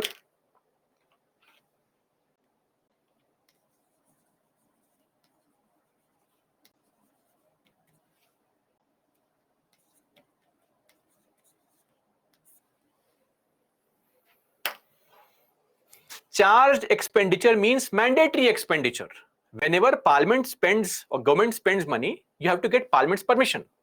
That money can be reduced also, right? Let's say, okay, why has 17% people marked A as the answer? the authorization for withdrawal of funds from CFI comes from Parliament, not the President. Article 266, Clause 3. So, I'll give a simple explanation to those who do not understand charge expenditure. See, let us say right now you are living outside and you want your parents to give you some money. Some money has to be given to you, which is mandatory. Let's say the PG charge is 10,000. The food charge is 3,000. And you want some pocket money, which is 2,000. This is non-negotiable actually, right? Your father cannot say, take only 9,000. This is fixed charge expenditure. These things can be modified, right? Your parents can tell you, don't spend so much money. I will only give you 1,000 rupees. Something which can't be modified, charge expenditure. No, ISS salary is not charge expenditure. PG paying guest. If you take a house on rent, you're living outside somewhere, right? So you live in a hostel, forget PG. What is this PG? Hostel. My bad.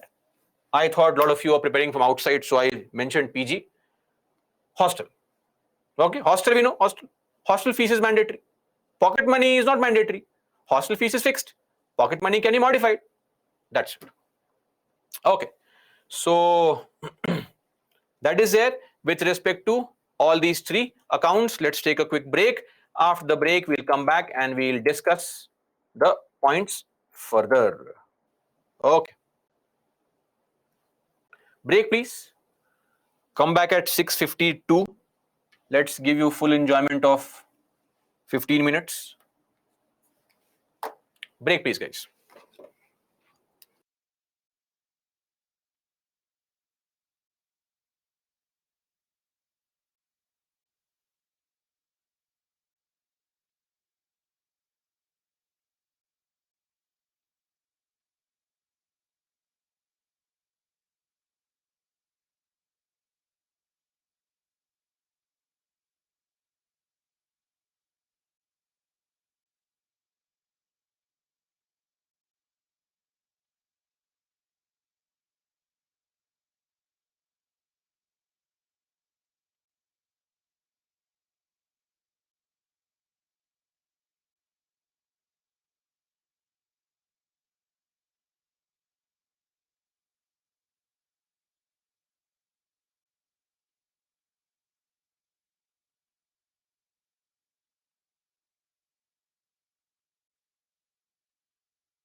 Welcome back, guys.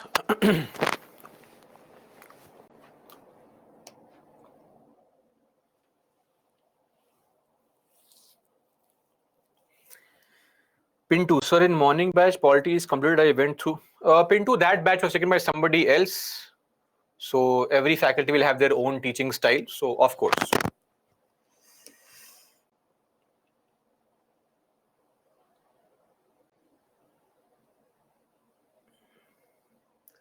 President's salary is only charge expenditure. No, Yogita, apart from president, the charge expenditure salary can be of the Supreme Court judges, High Court judges, the pensions of High Court judges, their salary, etc. Right?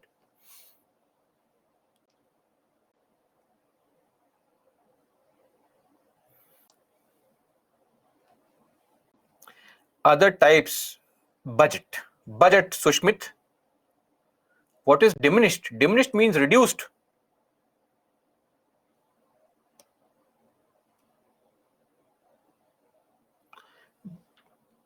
Difference between CFI 1 and CFI 3. CFI 1 is the account.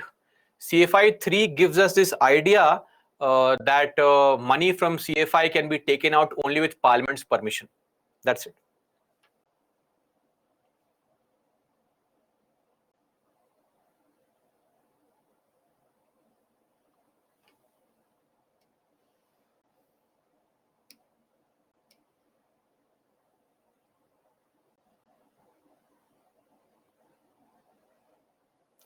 Mayank, PM care is not really important here. It was a topic which was largely discussed in the year 2020. It was a fund opened by the government wherein they were collecting money from people, and PM cares is a part of public authority, but it is not open to RTI. The whole question was, should PM cares be open to RTI or not? Government has said that no, they will not disclose how much money they received and what will they be doing with that money. That's end of story for PM cares. Suresh, Parliament has to approve. When it comes to contingency fund, there is no option only. If you have spent money without your parents' permission, what can your parents do? They can scold you, but they have to accept it. Similarly, right? If the Parliament has, let's say, the government has spent money from contingency fund, and the Parliament does not approve it, what can it do? It has to approve. It can scold the government, useless, wasting money. They can raise questions, but eventually you have to approve it. That's the whole point. Approval is there. PM cares, again, it's a part of CFI only. Yes, Samruti Kalyani. It is also approved by Parliament. Whose salary is high in India? Salary is high. Highest salary amongst all the civil servants and public servants is the President of India, 5 lakh rupees per month. Ayushman, no. IAS officer's salary is not charged. Okay.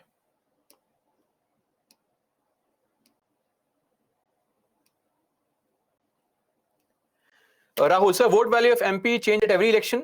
Why will the vote value change of MP? You tell me, Rahul. We have fixed the population at 1971 census only. So why will the vote value change? The formula is fixed. The numbers are fixed. So we cannot, if the numbers can't change, the vote value cannot change.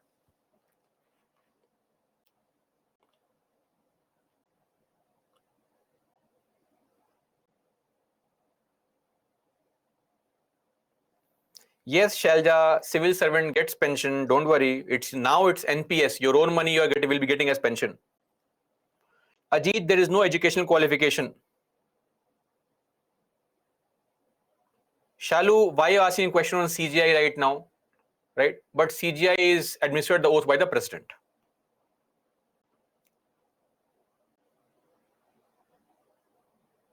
Tanu, president is not the answer because Parliament is the answer. Parliament approves the salary, not the president. Parliament approves the withdrawal of funds from the CFI.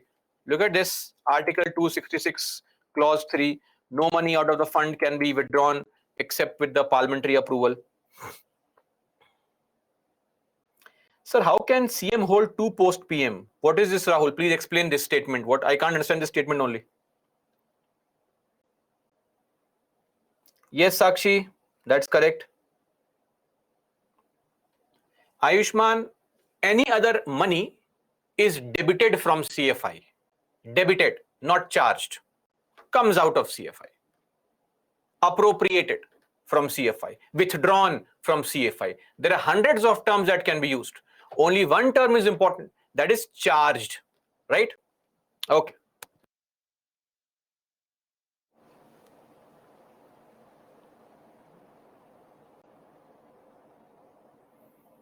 Amit, why is IS expenditure not charged? Please justify. Why should I justify this? What is kind of question is this?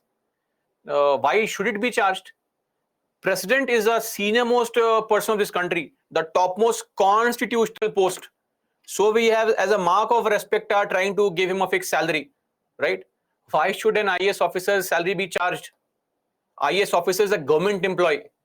See, the purpose of charge expenditure is to ensure that your salary will not be reduced. It won't be modified. You are free from government's control. But a civil servant is a government employee. How can you be free from government control?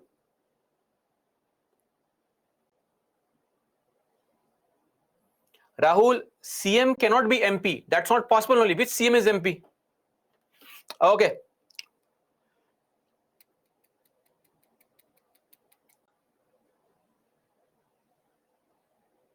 Yes, all government job salary comes from CFI only. No problem.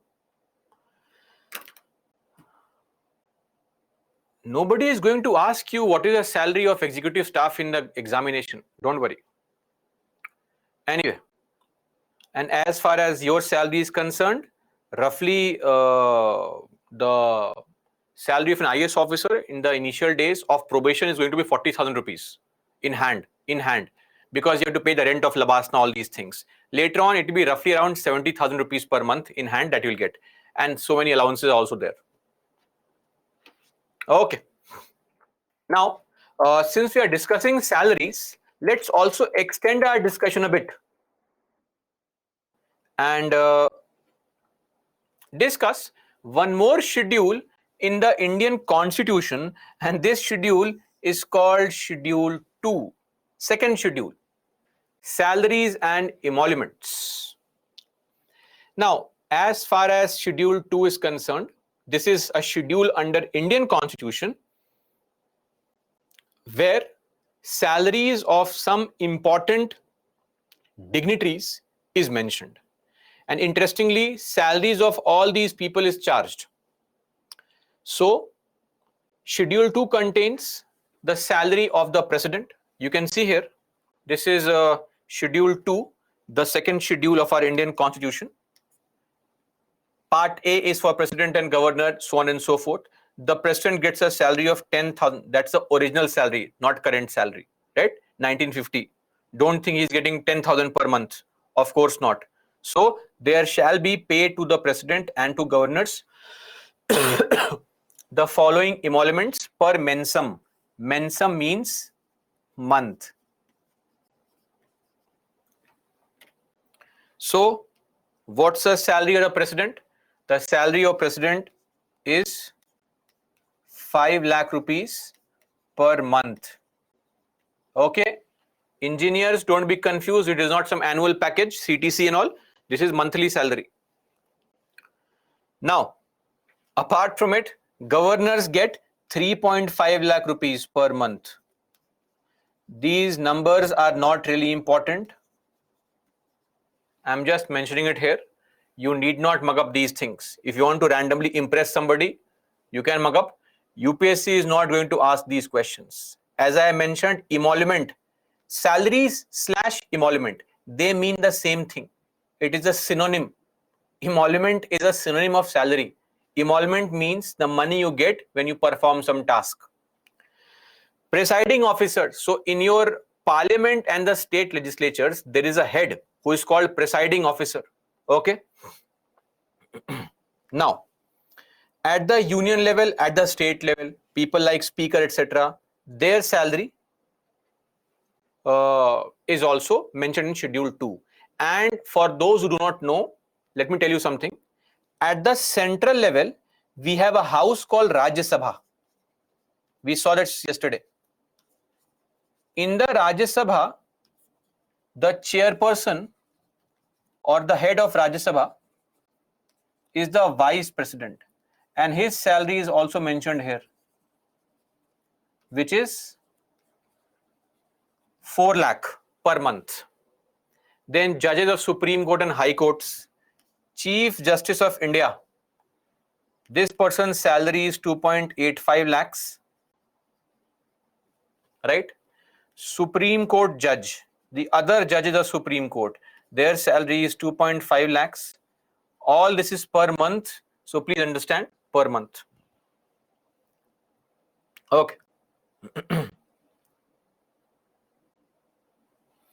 Apart from it, Chief Justice of High Court, salary is 2.5 lakh rupees. Other judges of High Court, salary is 2.25 lakh rupees. And CAG, salary is how much? 2.5 lakh rupees, same as Supreme Court judge. Okay, who is CAG? Comptroller and Auditor General.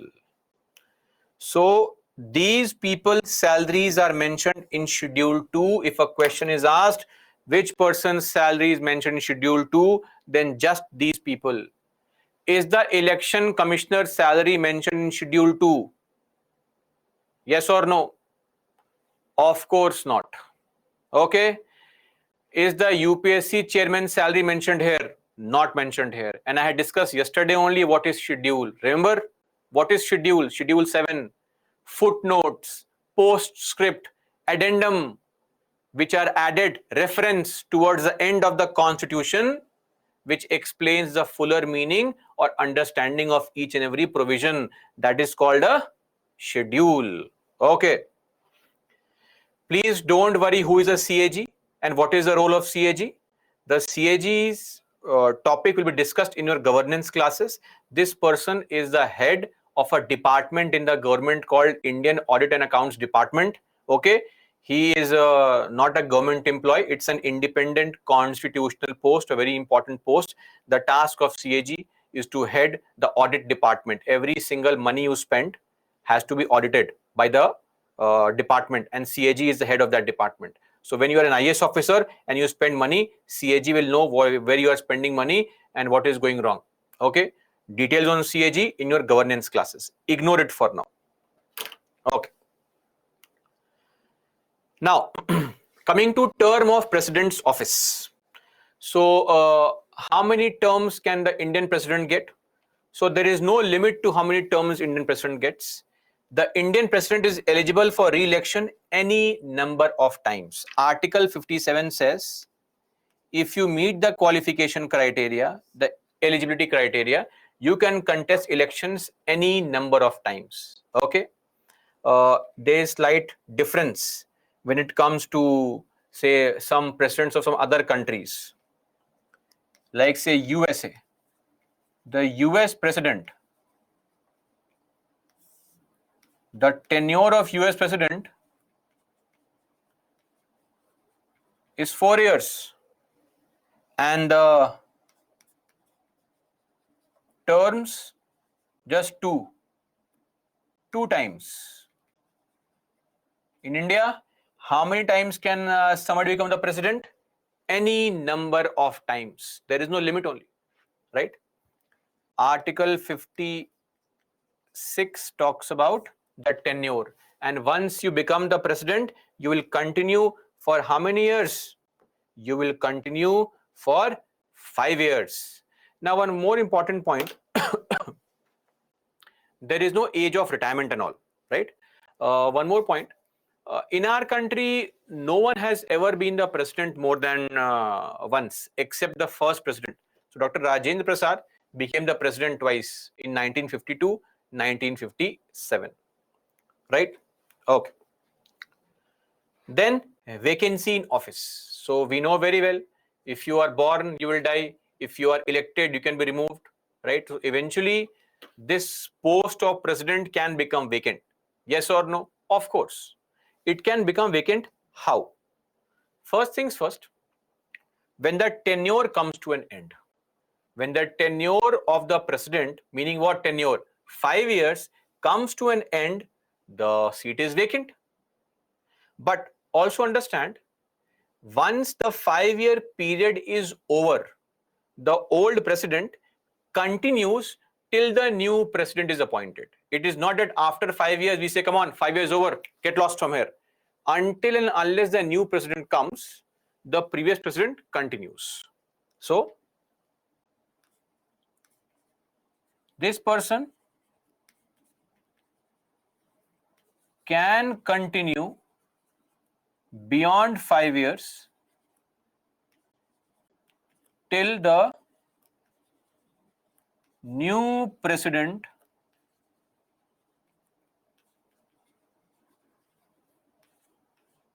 takes office. Okay? So that's there. So the time period, tenure means time period for which the president works in the office is 5 years. After 5 years, job over, go back home, enjoy. Or you can also resign. Yes or no? Of course, you can resign. So whenever the president does not feel, the president says, oh, I have no power, I can't work like this, resigns, the president will submit the resignation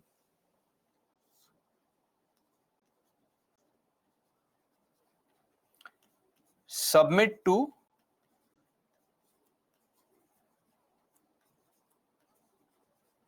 vice president. Okay. And beyond that, the moment vice president gets this information that the president has resigned, vice president has to immediately inform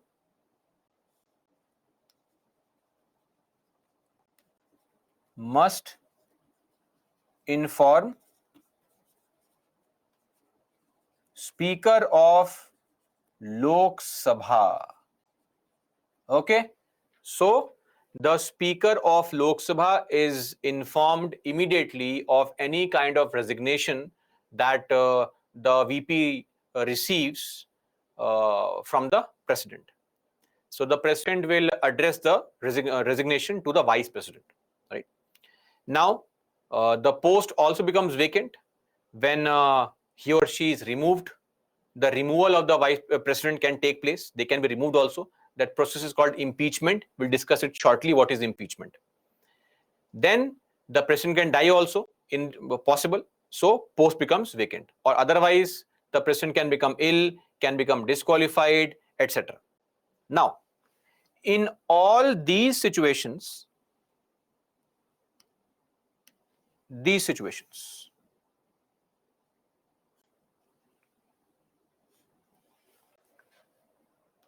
see, your tenure coming to an end is something that you know. We know very well when the tenure of the current president will come to an end. But other things happen suddenly. Okay.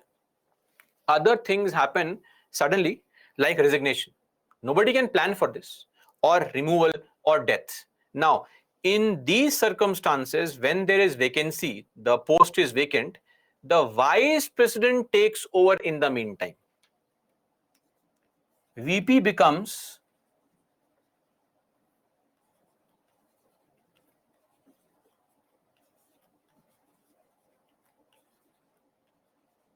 acting president. Don't worry, I have just said impeachment. I'll explain in the next slide. So please stick to the point being discussed here. So VP becomes acting president. Now, as far as the acting president is concerned, this means what? If the president is not there in office because of resignation, removal, etc., then the VP takes up the post, but only for a small period. For maximum 6 months. That's it. No longer than 6 months. So VP takes up the post only for 6 months, within which, in this period, election must be conducted. So you have to eventually conduct the election, and the VP in our country cannot take up the post of the president forever. It is only for a small period of maximum 6 months that the VP can become the acting president. Okay, so in say countries like USA and all, if the president dies, then the current president the VP can become the full-time president for the remainder tenure. In India, that's not the case. It's only 6 months. Now, one more thing can be doubt in your mind is, what if the VP also dies? The president dies, VP dies.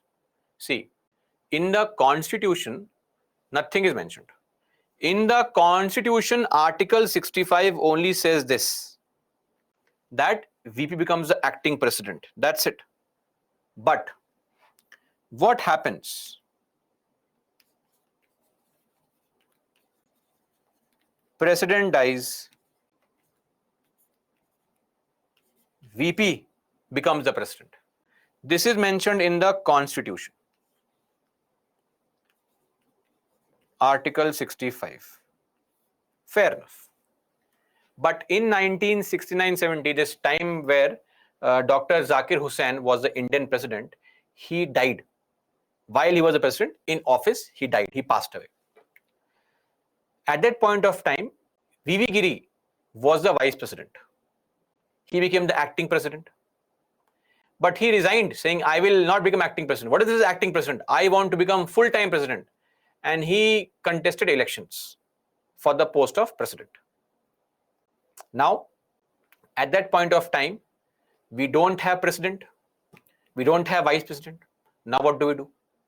Somebody has to take up that role of president, because every bill in the country is signed by the president eventually. So, Chief Justice of India was made the acting president. So, if this VP is not there, then CJI will become the acting president. If CJI is not there, then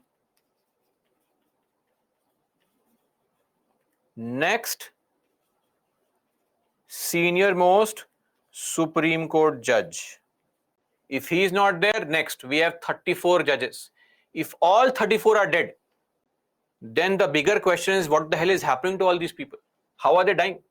Right? So we have plenty of options right now. 34 people are there who can handle this. This was actually done, this part is mentioned under a law. That law is called President Discharge of Functions Act 1969. Because in the constitution, nothing was mentioned.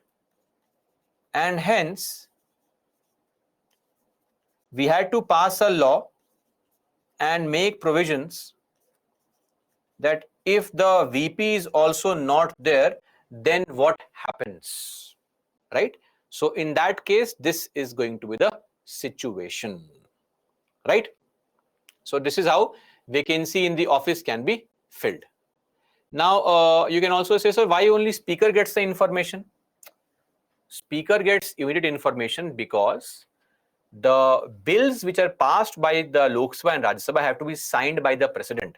So Speaker should also get this information, which he can relay to all the MPs of the Lok Sabha, that the President has resigned. And that's the reason. Okay. Now, one point was left for discussion, and that is this point called impeachment. So how to remove the President? See, resignation, her own choice. Death, God's control. Illness, again. So what is something that we can do to remove? What if the President is not performing the task properly? Then you can remove them also. This impeachment is mentioned under Article 61. This article is very, very important. So what is impeachment? Impeachment basically refers to a procedure through which any elected representative can be removed by the legislature. That is called impeachment. This word impeachment is actually removal. only the president is impeached. Impeachment is a procedure to remove the president. I am repeating this statement. Impeachment is the procedure to remove the president. Are we clear? The procedure is mentioned under Article 61. Now there are two things. Why would you impeach or remove the president? There should be some reason. What is the reason? In the Constitution, this is mentioned as the reason. Violation of Constitution. That's the reason to impeach the Indian president. If he violates the Constitution. What do you mean by this? We don't know. This term is not defined. Okay? Now, what is the process? Manner means process. So what is the process to remove the president of India? See, one thing is that when you have to remove the president of India, you have to bring a proposal in the house. This proposal or process can start in either house. Either house meaning Lok Sabha or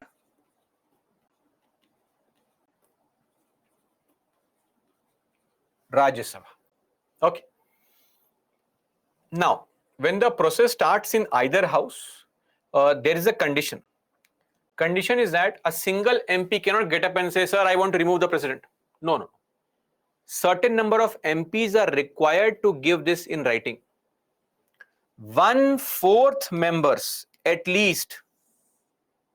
So, for example, in this situation, Lok Sabha, the total strength of Lok Sabha or the total membership of Lok Sabha is 543 and Rajya Sabha is how much? 245. Okay. So if the process starts in Lok Sabha, then 1/4 of 543 have to give a notice that we want to remove the president. If the process starts in Rajya Sabha, then 1/4 of 245 people have to give a notice that we want to remove the president. Now, you also have to give this person 14 days prior notice. You can't surprise him saying, sir, surprise, you are removed now, get lost. Of course not. You have to give him some time to, maybe pack his belongings, call the movers, packers, etc.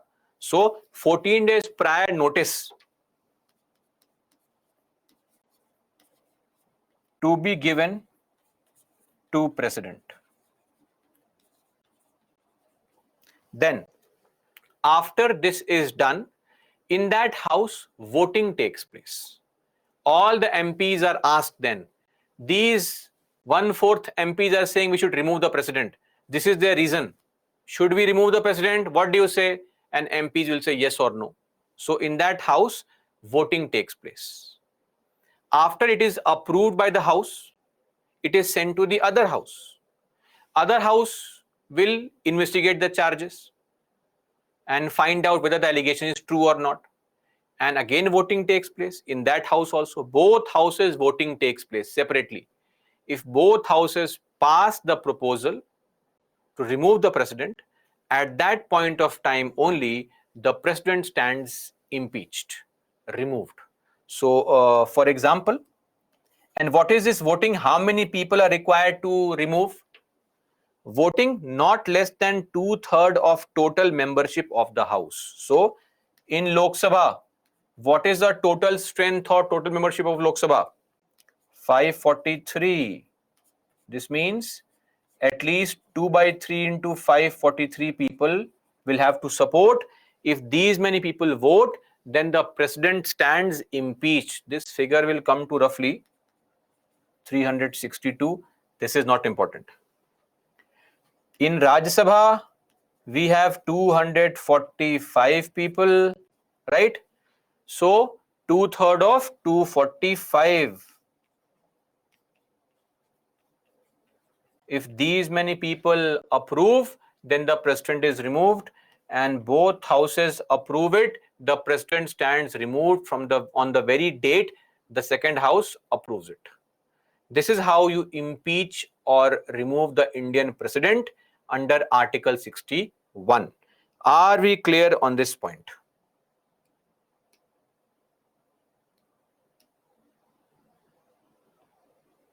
Everybody is okay? Great. So this is how we remove the Indian president, and let me clarify, not a single Indian president has ever been removed. Why will he be removed? He hardly has any power, right? So what will you remove him for? So this is there. Majority and its types we'll discuss in the chapter Parliament. There is no point in discussing it here. Parliament. Yes, as I said, both houses voting is required, right? Can you see that? Voting in the house, voting in the other house, it is a part of procedure. It is not optional, right? Nothing is optional here. It is all mandatory provision. So don't feel that things are optional. It's all mandatory. What is mentioned here is a mandatory procedure, right? And this is what is to be followed in case you want to remove the president. I hope this point is clear. Impeachment, Article 61. One point I would like to make, but before that, I would like you to answer a question only. Let's see. This is a question came almost 30 years back, right? So 27 to be exact. But still this question is very interesting. Solve this question. Please solve this question carefully. Don't jump to mark the answer. Read the statement and then solve it carefully.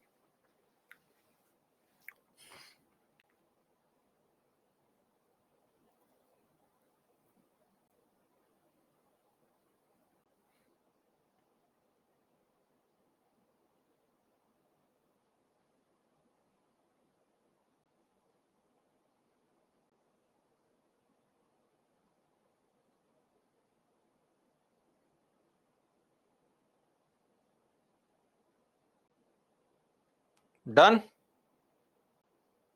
So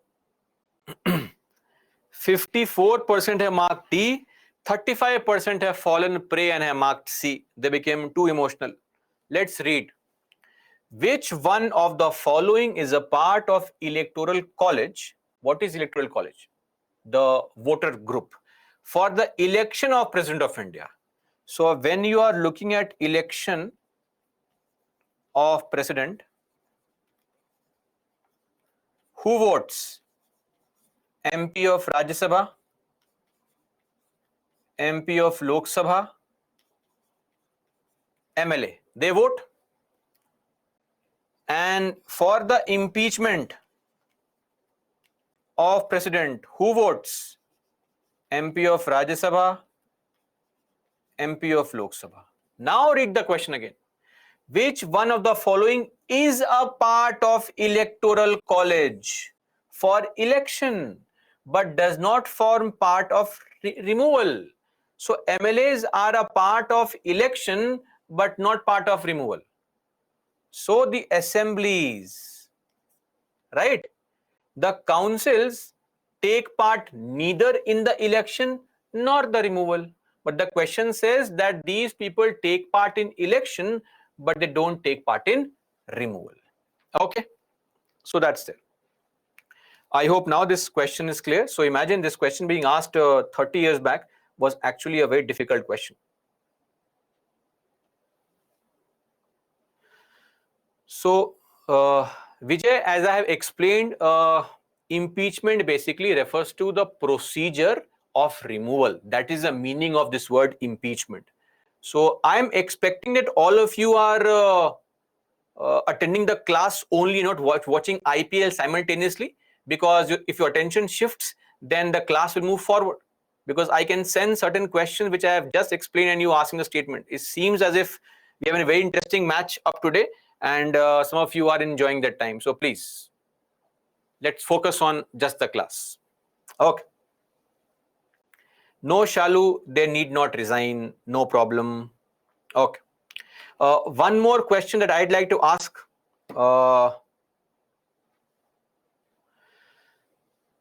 Please write those people who are those people who do not take part in the election of president but take part in the removal process.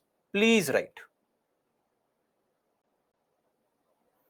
Those people who take part in the impeachment but not in the election, who are they? Again, don't jump to write the answer. Please hear me out first. No such people. Oh.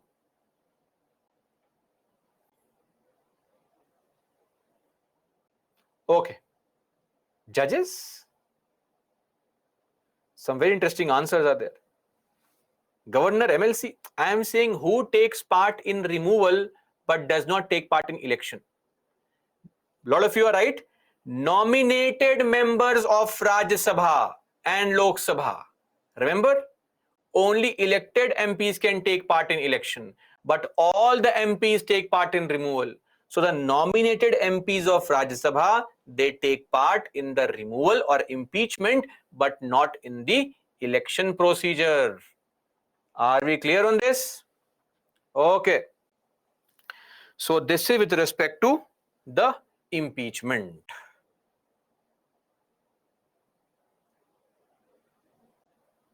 I'll repeat once more, which is very basic understanding, that if you look at the people who are voting, it only comprises of elected MPs of Lok Sabha and Rajya Sabha. Nominated MPs don't take part in the election. I had shown the photograph yesterday of Justice Gogoi, P.T. Usha. They don't take part in election. But if you look at the removal, the entire House votes. All the members vote, including P.T. Usha, including Justice Gogoi, including all the nominated members.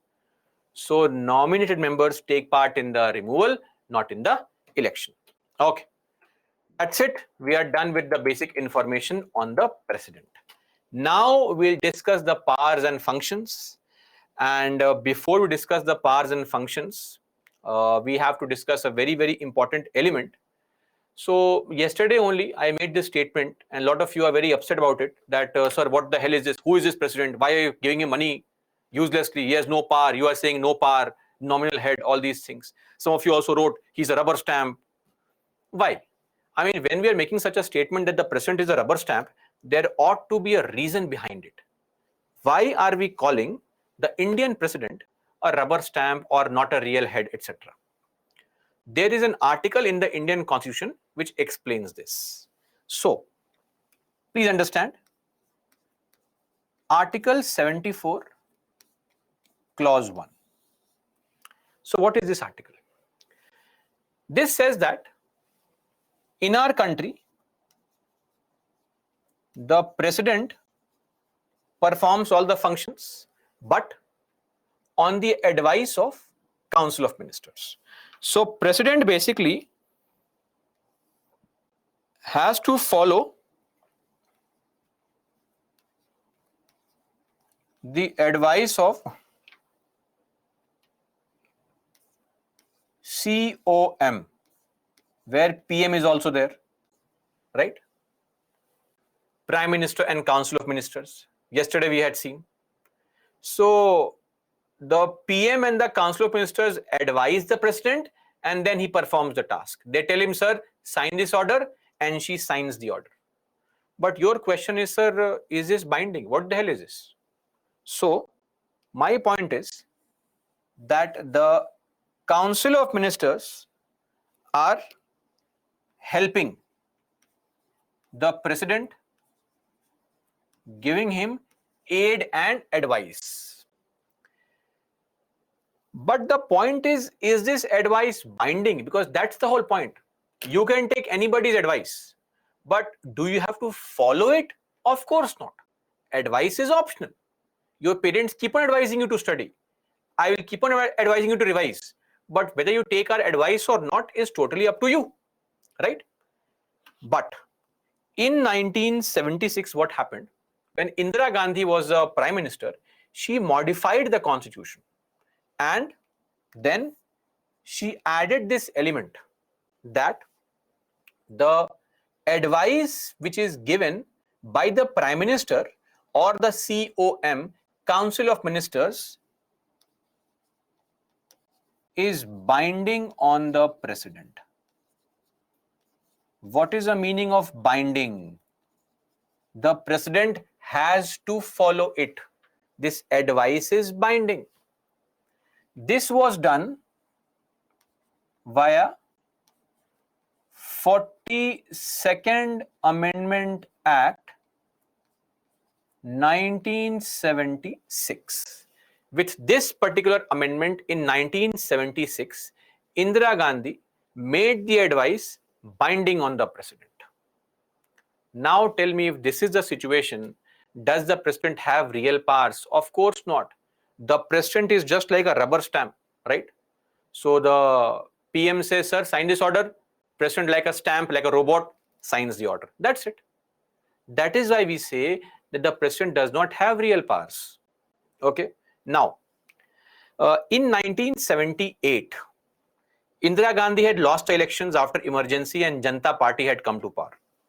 That Janata Party made some change. It said, let us give president one chance also.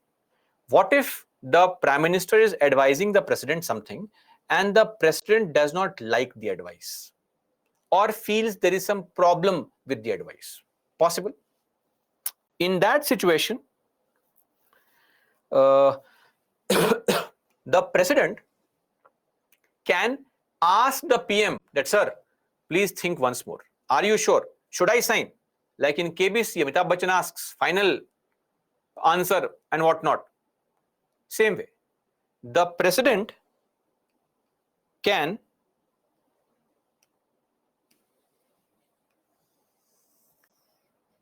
send back the advice.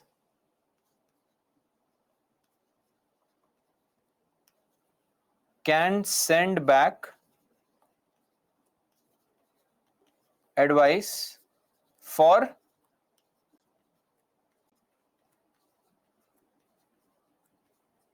reconsideration. That please reconsider, sir. I think you're asking me to sign this order. There is a problem. I am not liking it. Now, if the PM says, sir, you sign, sir, please. Don't irritate me. Madam, you please sign. Yes, it is final. Don't waste my time. If the Prime Minister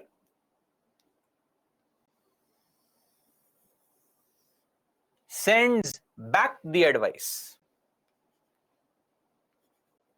sent back,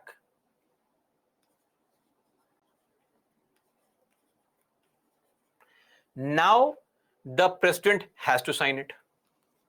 So here it is binding on the president to sign. Are you clear? So in 1978, one option was given to the president that you can ask the government to reconsider the advice. This was done through a change made in the Constitution via the 44th Amendment Act 1978. I hope now you understand why we are being so harsh on the president, why we are calling them a nominal head, a rubber stamp of sorts. But let me also tell you something. Don't feel bad about it, because this is what is the concept of parliamentary system. This idea is the fundamental idea behind parliamentary system. So, just to point this out,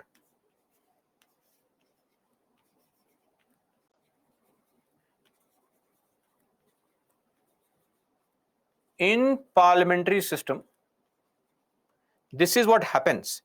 Wherever you go, if that country is following the parliamentary system, then the head of state, who is the president or whatever name you may call the person, is the nominal head. But the head of government, that is the prime minister, is the real head. I hope this point is clear. Okay, so this is what is the parliamentary system for you. So nothing unique is happening in India. Okay, this is a parliamentary system, and we have borrowed this concept from UK. So this is also called the Westminster model, because Westminster is actually a place. If you go to London ever later on in your life, you can go to central London and you will see that there is a Palace of Westminster, just like we have Parliament in Delhi. The Palace of Westminster, where you have the Parliament of UK, the seat of UK Parliament. So since we have learned it from there, we call it a Westminster model or a parliamentary model. I'll write it here. It's not minister, it's Minster.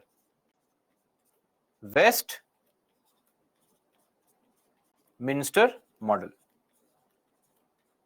Okay, so this is what is Article 74, which I think also clarifies our doubt as to why we are constantly calling the president a nominal head and a rubber stamp.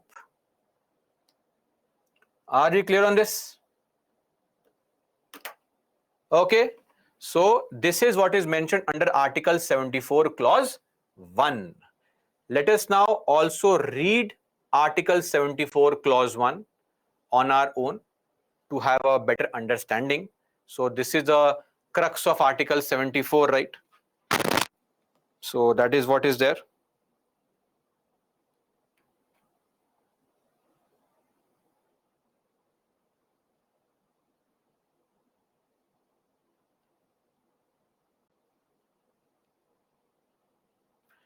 Done?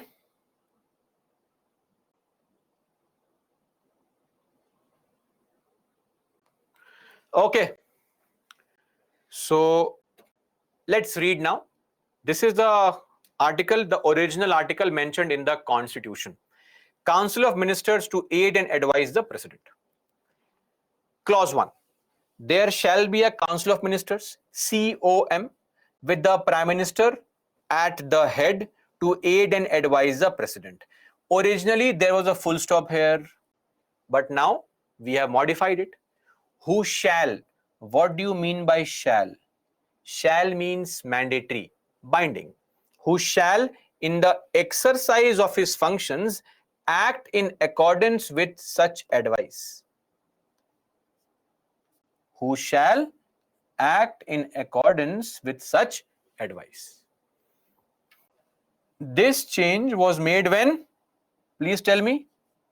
42nd Amendment Act 1976. Now, you may say, sir, before that the president could act independently? Of course not. He could not. That is the concept of parliamentary system. But Indira Gandhi just wanted that sense of assurance. So she modified it. Even without modifying it, there was no way that the president could act on his own. I hope this point is clear. Now, when Janata Party came to power, they further modified the constitution, they further amended it and added a phrase. Provided that the president may require the Council of Ministers to reconsider such advice, send back once for reconsideration, either generally or otherwise. And the president shall act in accordance with the advice tendered or given after such reconsideration. So this is nothing but what I had only explained in the previous diagram. This was via 44th Amendment Act 1978, meaning when the Indian Constitution was modified for the 44th time, this change was made. This means what? When the Indian Constitution was modified for the 42nd time, this change was made. Are we clear on this? This is Article 74, Clause 1, which summarizes the relationship between the Indian President and the government. The executive, the central government, the union government, the Prime Minister and Council of Ministers, whatever name you may call them. That is why whenever things go wrong, we don't go and blame the president. We go and blame the Prime Minister, right? Because he has the powers. President has no power. Okay. Now, coming to see, for those who may have read some things like some topics or may have taken this class before or some kind of class or have self-studied, you would know that the president does have some powers. We'll come to that accordingly, right? For the sake of larger audience, let us at least have an approach right now that the president does not really have many powers. As and when the time comes, I will tell you, there are some situations where this person has some power. Very little, but has powers. When the time comes, we'll discuss that. Okay. Apart from it, the same article also has a clause 2. The question whether any, and if so, what advice is tendered. Tender means to give. Tendered by the ministers to the president. So when the ministers give the president any advice, what advice is given, or is any advice given or not, that will not be inquired into in any court. Okay, so you cannot actually question in any court what advice the government gave to the president. Article 74, clause 2. This is Article 74. You have to remember this article. Just remember this diagram and that will be sufficient. Okay, are we clear? So president has to follow the aided advice, but if the president says, no, I don't like this advice, can you please reconsider? Then it's like you or your father tells you, you please go and stay in or purchase this phone. Your father gives you a phone. You say, I don't like this phone. Please give me iPhone 14 Pro Max. Please. Your father says, get lost, take this phone. So you have asked your father that I want a new phone, right? And your father gave you a phone, but you asked him to reconsider. Can I get a better phone? Your father said, no, sorry, you will get the same phone. That is what is reconsidered advice. Okay. Now,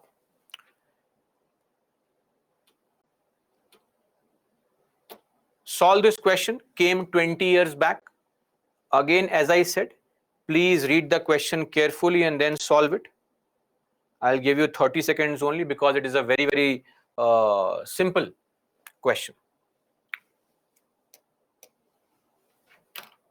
Don't mark the answer, mark in the poll.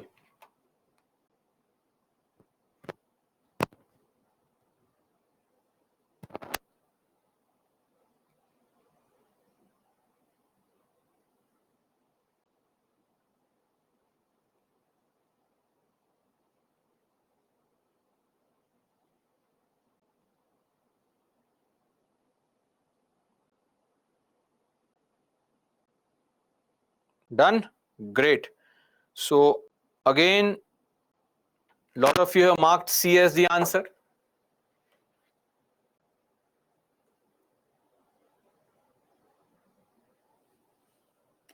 Which one of the following amendments to the Indian Constitution empowers the president to send back the advice? Sending back the advice is the 44th one. Binding was 42nd one. So D is the answer, not C. Are we clear? Okay, Seni. Sir, is our MP totally free all the time? They amended our constitution totally free all the time? I have no idea how to answer this. The task of MPs is to pass laws, improve the constitution, amend it and all. That's their task. So imagine if I ask you, is the DM free all the time? He's working for the benefit of people. What kind of DM is he? I mean, that is his task. Okay. Okay. Somebody says, sir, what is 43rd Amendment Act? Not required. 43rd Amendment Act was an Amendment Act passed to add an Article 31D, which has now been repealed. No need to, I mean, that article has been repealed now. No need to focus on the 43rd one. Okay. Now, also, somebody has a very emotional point to make that, sir, we want to solve recent questions. of the previous year topics. Amazing. Like I gave a question of 2018 yesterday, but I can only give you a question from this topic if it is asked by UPSC recently, right?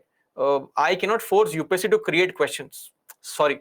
So if a question has been asked recently, they will of course add those questions, right? That's the whole point. Now, coming to the very important point here, and frankly, think of this: if you don't really have powers, then should you be punished for any such activity? There were things go wrong in the country. Now, right now, what is happening is, let's say the government's policies are very bad. Let's assume, and the country is totally failing to meet the expectations of the people. The price is very high, etc., etc. Who should we blame? Should we blame the prime minister or the president? So, of course, the answer should be we should blame the government, the prime minister, council of ministers. It is not the president's responsibility. What is she doing? She is just a rubber stamp.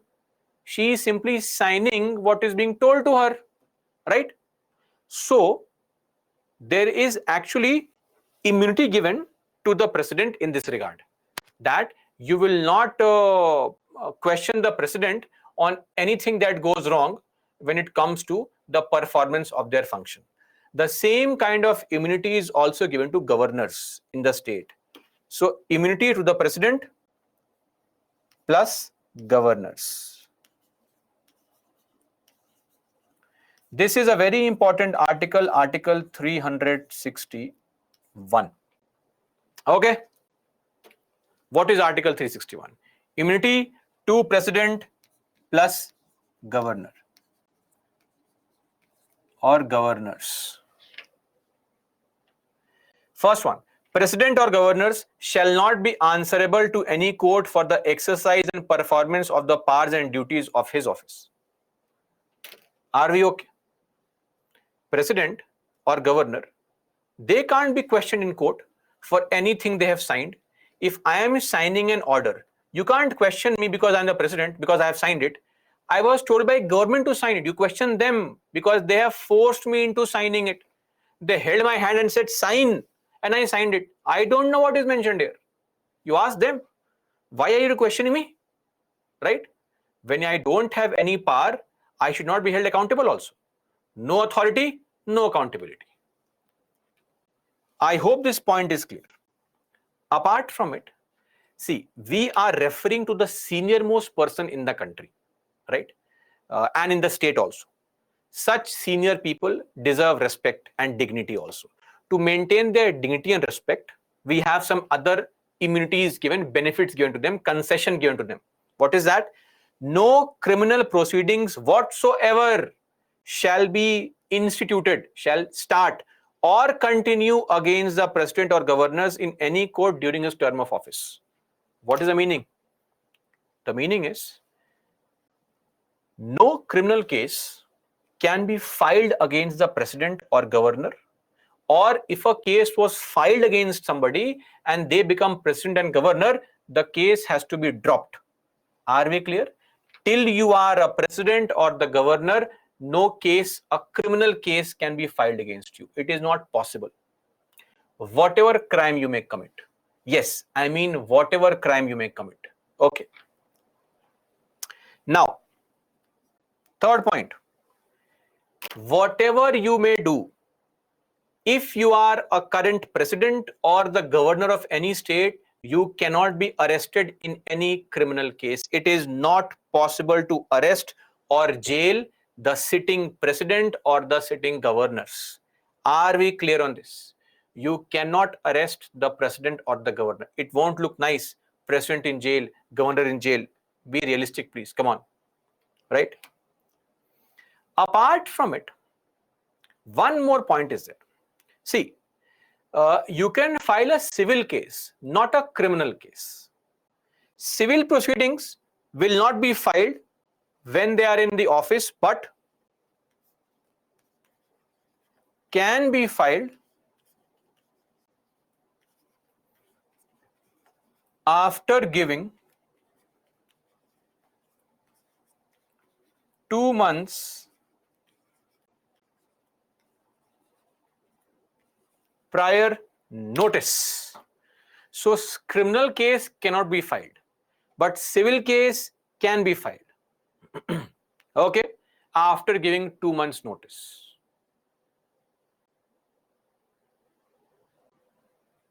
If I murder somebody somehow, when I am the president, if I get arrested or not, you tell me.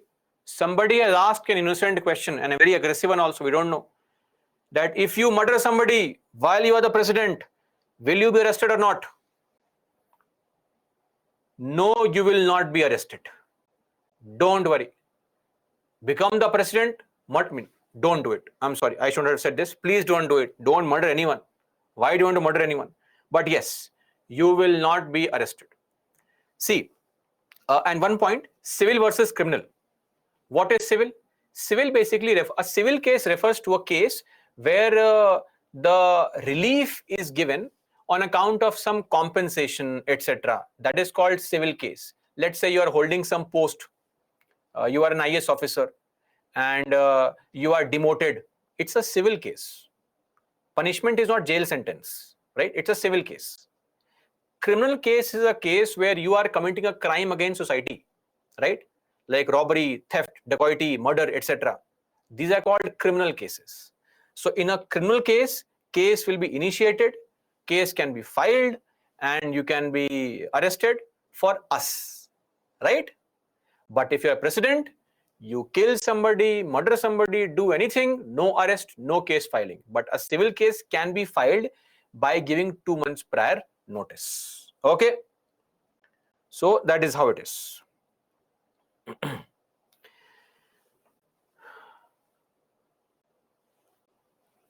No, Samima, I did not say become the president and murder anyone. I simply said that if you become the president and you want to murder somebody, you can, and you will not be arrested. It is not an advice at all, so please don't. And secondly, even when you say become the president and murder somebody, you will be impeached, of course, by the parliament, and then you can be arrested. So there is no escaping that. Okay? It is just that at that point of time, you will not be arrested. That is Article 361. And this benefit is for governors also. Shalu, it is a criminal case. Now we'll come to executive powers of the president. Before we discuss that, let me clarify a very important point. So here we have bifurcations: executive power, legislative power, defense-based power, or we have the judicial power. See, all these powers are not mentioned in the constitution. Okay? Military power, judicial power, we have bifurcated it for our own understanding. So in the constitution, there is no heading executive power. It is done by us for our understanding. So you may find these things in books also, but in the constitution, there is no such separate criteria that this is an executive power, this is a legislative power, this is a, say, military defense power, or this is some judicial power. It's all powers. Okay? And I will repeat once and for all for criminal versus civil. Civil case is a case where there's a crime against an individual. Let's say any kind of compensation or relief that is given through some monetary damages. You have to pay some kind of fine to somebody. That's a civil case, okay, where fine is the only punishment. Monetary compensation is the only punishment. Criminal case is a case where the punishment or relief is given on account of jail sentence. That is called a criminal case. I hope now this point is clear. Okay. Relief is on account of some punishment. That is called a criminal case.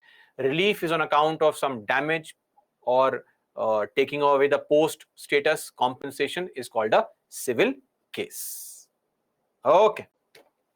Now, let's discuss the very first group of powers, that is executive powers. What are these executive powers? Now, let me also tell you something. I will not say this again and again, but Wherever you find the president does this, the president does that, it is always Article 74. Are we clear? Don't ask me this again and again, sir, is this real power? Nothing is real power. It is all on the binding advice of the government, of the prime minister. If the president has some real power, I will tell you that is a real power. Are we clear on this? Otherwise, always assume that it is the power of the prime minister under Article 74. Killing somebody is a criminal case. You are killing somebody. It's a criminal case, right? It's not a civil case. Forgery is a civil case. Defamation can be a civil case.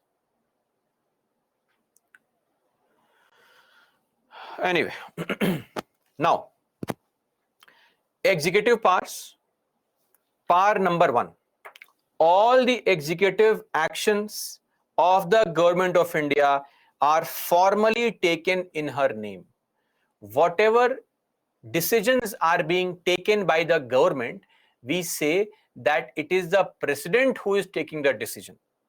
But we know in reality who is taking the decision? Prime Minister. But formally, it is the president who takes the decision. Okay, this is the executive power number 1. Second thing we know, Article 74. We know this. We have seen Article 74. Article 74, President to act on the aid and advice of Council of Ministers. We have just seen the article. Now, two very interesting powers. All officers of the Union enjoy office during her pleasure. Article 310. So people like you, all of you are appointed by the President and enjoy working in the office till she wants. The moment her mood is not nice, she'll remove you. That's not what it means, but that is how it is. Apart from it, the ministers shall hold office during the pleasure of the President. So, what is the meaning of this? See, pleasure of the President. Two things. One was for officers. Let's start with people like you only. What is meant by pleasure of the President? So one fine morning, you don't send good morning message to the President, she'll remove you from the post. Of course not. See, every civil servant has two duties to perform, right? Duties of every officer. What are the two duties? Number 1, you have to be responsible towards the government, because you have been hired by the government to perform some tasks. Responsible towards the government. Second duty, you have to be responsive to the needs of people. Responsive to the needs of people. These are two duties every civil servant should perform. If you don't perform these duties, then you can be removed from service. Failure to perform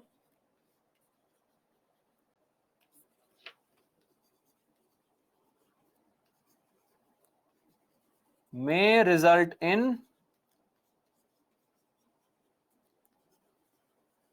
termination of what? Service. Okay? So like IAS officer, IPS officer, forest service officer, Indian foreign service officer, revenue officer, all these people, right? This is for officers. Second thing, for ministers. All the ministers also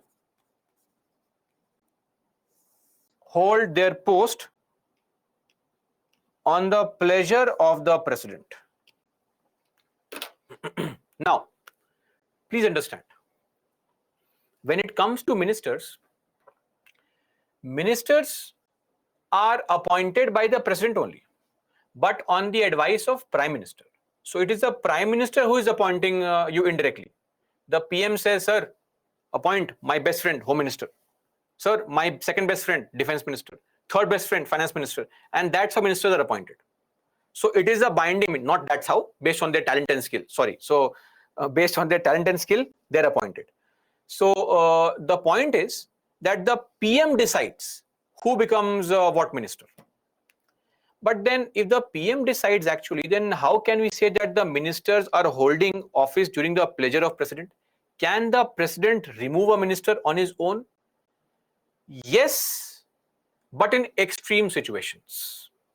So one case where the ministers can be removed or even the PM can be removed by the president is hung parliament. Now, what is meant by hung parliament? Hung parliament refers to a parliament where no party gets a majority. Okay.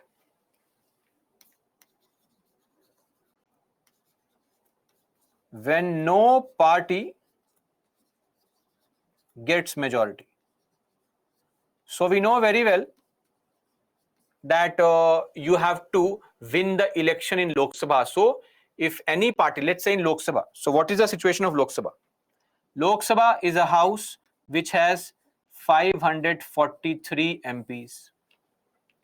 And out of these 543, you have to win 272 seats.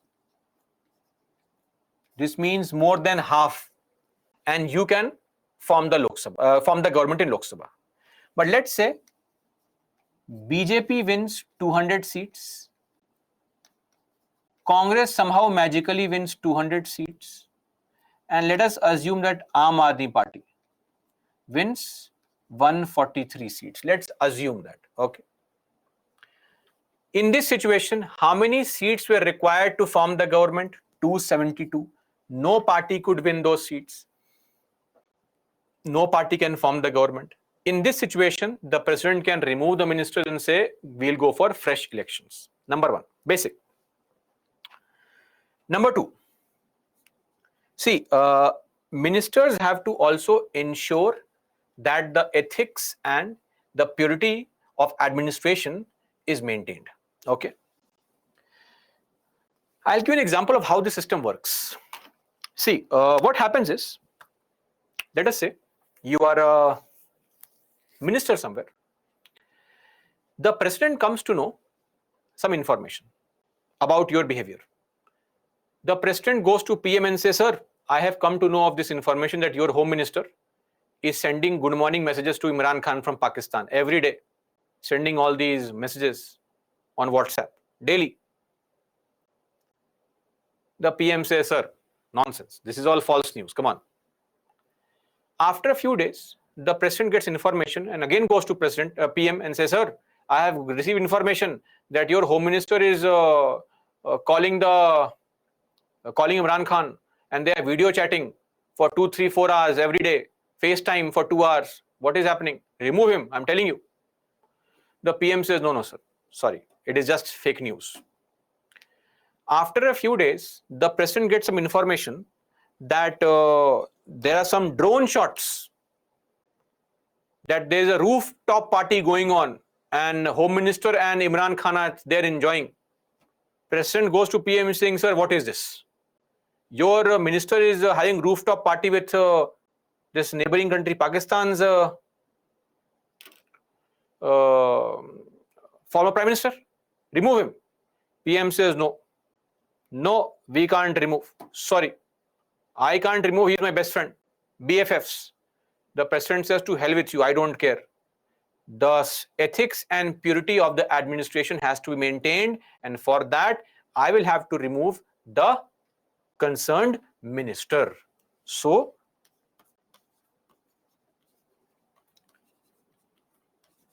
to maintain ethics and purity of administration. But this can't be done at random. Okay? There should be valid evidence plus sufficient warning. Without warning, you cannot directly come and dismiss. Are we clear? This is actually a power of the president. His actual power, his real power, the power of his own, which he can use, but only in rare cases. That is when you have proper evidence and you have sufficiently warned that I'm telling you, please improve, please improve. Okay? So again, this will never happen. This hardly happens. This has never happened also. Okay? Okay. Now,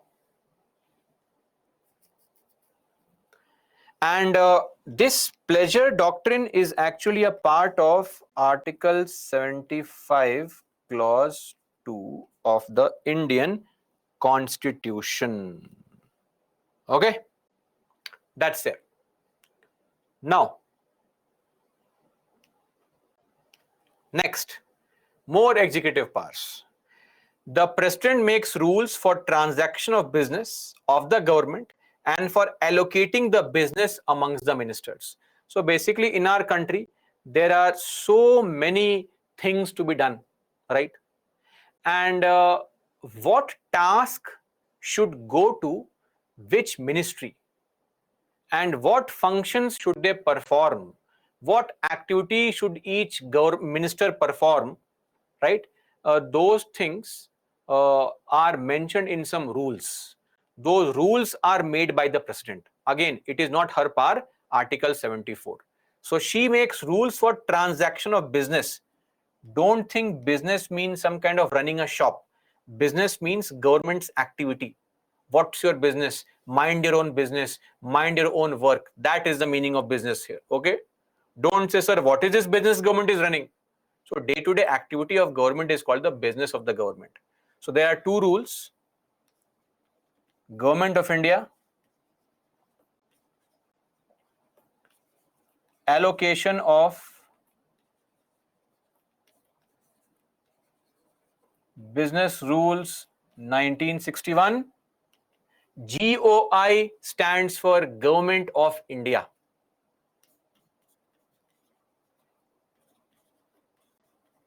Transaction of business rules 1961. Okay, so that is there.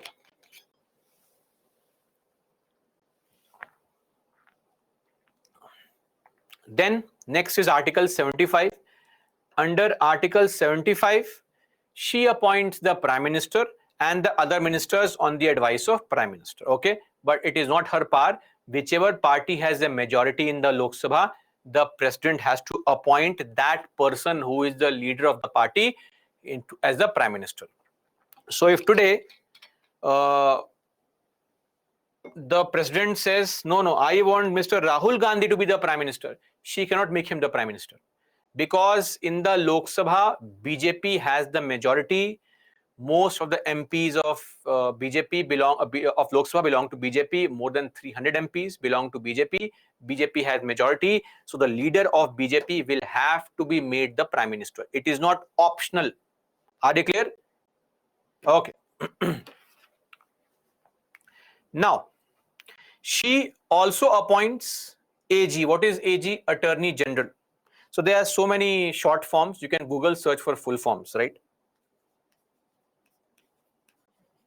Who appoints the Attorney General? The President. But in reality, who appoints the President, Attorney General? The government. Article 74. Always remember Article 74. Always remember Article 74. Then CAG, appointed by the President. CEC, Chief Election Commissioner, by the President.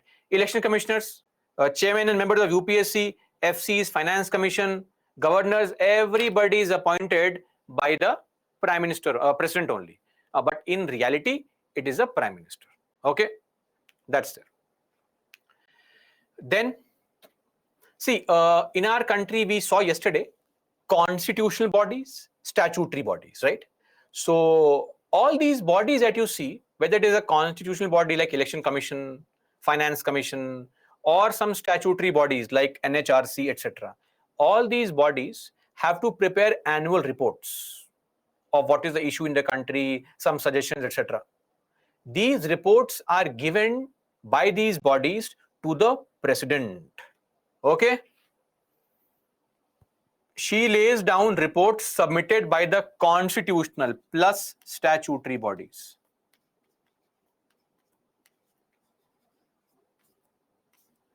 In the parliament. So let's say I am the election commissioner, chief election commissioner. I have prepared my report.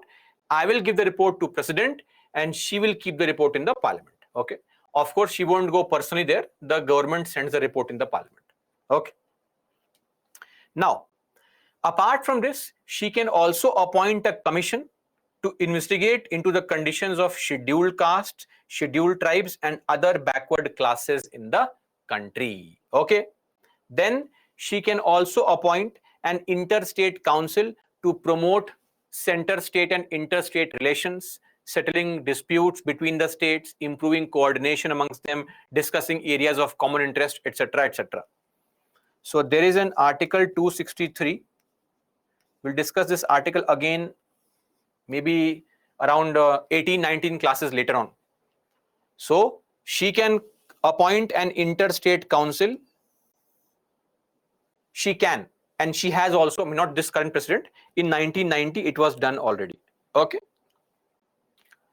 Then there are some parts of the country which are called union territories. Some parts of the country are called union territories, right? In those UTs, you have these people called administrators. Sometimes they're also called LG, Lieutenant Governor. It's just name, no difference, nomenclature only, same thing, right? Let's write here. Or LG. Who appoints the LG? Who appoints the administrators? The president. Again, it's not her power. The real power is of the Prime Minister, Article 74, right? Then she can declare any area as a scheduled area. What is a scheduled area, etc. We'll discuss later on under Schedule 6. Ignore this point. Then lastly, Article 78. So basically, this Article 78 says that it is the duty of the Prime Minister to furnish, meaning provide. Furnish means to provide information to the President on whatever is happening in the Parliament, whatever policies the government is trying to make, whatever bills the government is trying to bring. It should inform the President of all these things. It is very, very important. Right? So again, I'm repeating, it is mandatory for the Prime Minister to give information to the President on all the decisions taken by the Council of Ministers regarding the administration of the affairs of the country, regarding proposals for bills, right? And also has to furnish the information when the President asks for it. Are you clear? The President has to, the Prime Minister has to give all information. See, not the approval, inform. Informing the President on everything. Okay, this is what is Article 78. Now, very important, Clause C. This Clause C tells us that actually the President is not bound by the advice of single minister. The President is bound by the advice of entire Council of Ministers or the Prime Minister. Are you clear? For example, let's say today, let's assume the Jal Shakti minister tells the President that, Madam, please sign this document. From tomorrow onwards, water will have to be paid. Nothing is free at 100 rupees per liter. Sign the order. Now the President can say, are you sure? Can send it back and all? Yes, she can. But the President can also say, is this your advice or the entire Council's advice? The minister says, Madam, it is my advice. The President says, sorry, I will not follow your personal advice. I will follow only entire Council's advice. And then she'll drop a WhatsApp message to all the ministers that, see, your minister is telling me to sign this kind of order. Should I sign this? Then if the minister says, yes, yes, madam, you sign, then she will sign. So basically, the president is bound by the advice of council of ministers. So a single minister's advice can be rejected by the president. She can ask the advice given by an individual minister to be cross-checked with the entire council of ministers. Are we clear on this? Let's read this point. If the president so requires, to submit for the consideration of the council of ministers any matter on which a decision has been taken by single minister, but which has not been considered by the council. Clear? So this is with respect to the executive powers of the Indian president. Largely nothing is executive power, but still we say that it is the president who performs all these functions. Okay, so that is all. Let's end our discussion here only.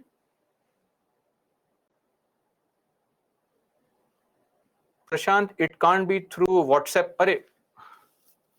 While helping you understand, I said WhatsApp. Of course, they will not use WhatsApp to send information and all, right? It was just a way to explain things in a simpler fashion. You have to properly send a letter which is formatted by the staff there, mentioning all the details, and then it will be sent to the minister. Okay. Clause C of Article 78, I'll explain in short, one line for you to understand. End of story. The president is not bound by the advice of a single minister. She can ask such an advice given by an individual minister to be considered by entire council of ministers. Are we clear on this? Everybody now?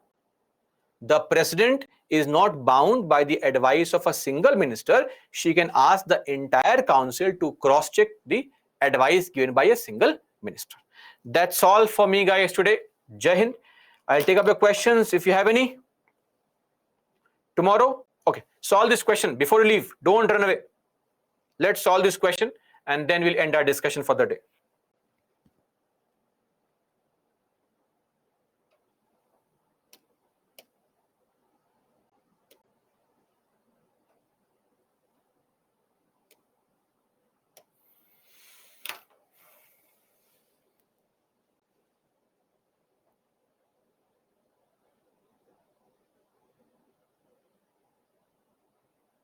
Sushri, civil case, an example would be somebody demoting you in the office. Let's say you hold a rank. The court says, from now onwards, you're not an IS officer, you are a clerk. Demotion, civil. Or you have cheated somebody, civil case, where you have to pay some compensation. Criminal case is a case where jail sentence or fines can be imposed on you if you commit a murder, theft, dacoity, robbery, etc. A lot of you have marked the correct answer, but others, I don't know what is happening here. The president shall make rules for the more convenient transaction of business and for the allocation among ministers of the said business. Yes or no? Government of India, allocation of business rules, transaction of business rules. So, one is correct. One is correct. These two can't be the answers. Now, all executive actions of the government of India shall be expressed to be taken in the name of the Prime Minister. Not the Prime Minister. The actions are taken formally in the name of the President. 2 is wrong. A, 1 only. Okay. So, I mean, lot of you have got all 4 correct. So, just to name a few people, SS, Sai Dinesh, XY, Venkat Krishna, Rahul, Prandhan, Ayushi, Maya, Rahul Singh, Jagota, Ghazala, Khushi, Abdullah, Chandana, Viswa, Mohammed Mustafa, Nitish, Ishita, Aryan, Amardeep, Meena, Shamil. Lot of you have got all 4 correct. Keep up the good work. Okay. I will again repeat Article 78 for people's better understanding. I'm not sure what is the problem here. please understand the simplest possible words. The Prime Minister has to inform the President of any decision that the government takes, of any proposal the government brings. Number two, if the President asks for certain information, the PM has to give this information. And number three, the President is not bound by the advice of a single minister. He can always seek the advice of the entire council if he feels that one minister's advice is wrong. Okay? That's it. Baldev, you also must have gotten it right. There are 30-40 names. I could not read all the 40 names. It would take around 2-3 minutes usually to read the names. Don't worry. Once we have more questions, then we'll have a very few people getting all the answers correct, right? Okay, great. So that's all for me, guys. Please revise properly. How many times read Lakshmikant? As many times as you can. That's the answer. K. Navina, what if some minister gives you advice, other ministers don't approve? PM decides. PM is the boss. PM decides.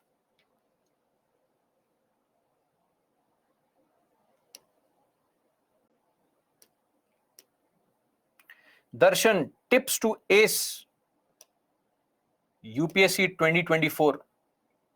So, tips to ace, it is a very generalized kind of question. Every subject would have its own idea. See, focus on preparing for main examination. As of now, read as much as you can, solve questions, and that should be sufficient. Okay. Vaishna, I don't think you need to make notes from Lakshmikant. Lakshmikant itself is a notes form. If you are reading Lakshmikant, underline from there. Don't make notes out of it. No. It will be a wasteful exercise. Ajit, what I teach you is going to be sufficient.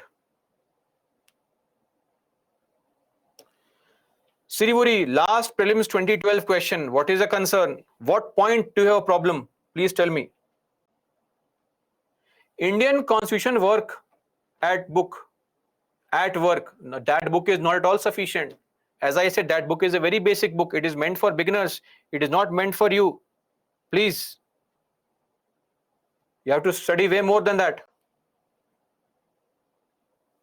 Srishti, it is not possible. PM's orders can't be rejected by the President. President has no such power. Ananya, of course. That's why I said, read the PPTs. We have a lot of information which is not there in the books. Relevant information and content, current affairs, Yojana Kurukshetra, and that will comprehensively complete your preparation.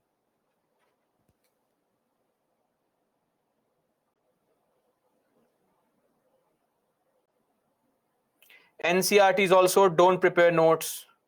Yes, Devansh, every time they are bound by the advice. Prasad, is the executive action expressed in name of governors or not? At the state level, governors. Central level, President. Komal, revise the slides. That will be sufficient. At least read this 4 to 5 times first. That should be our first task. Kritika, sir, any editorial specifically? Try to read as many editorials as possible. Avoid those editorials which are written by some politician, because it will only have a political approach to it. You will not get any kind of balanced information. Shalja, weekly tests are held on the basis of the topics taught in the entire week. Harshita, sir, if the nominated person for the president taken the proposal from 50 MPs, then 50 MPs can get proposal to... No. I can, as an MP or MLA, can only become proposer for one person. I can't become proposer for 2 people, 3 people. Prince is asking a question, can a president become dictator in future? How amazing, Prince. Suits your name as well. I don't think so. It's very unlikely. How will the president become dictator? He has no powers only. And if he acts over smart, we can remove him, impeach him. Tanu, please refer to yesterday's class. You will find the book list mentioned there.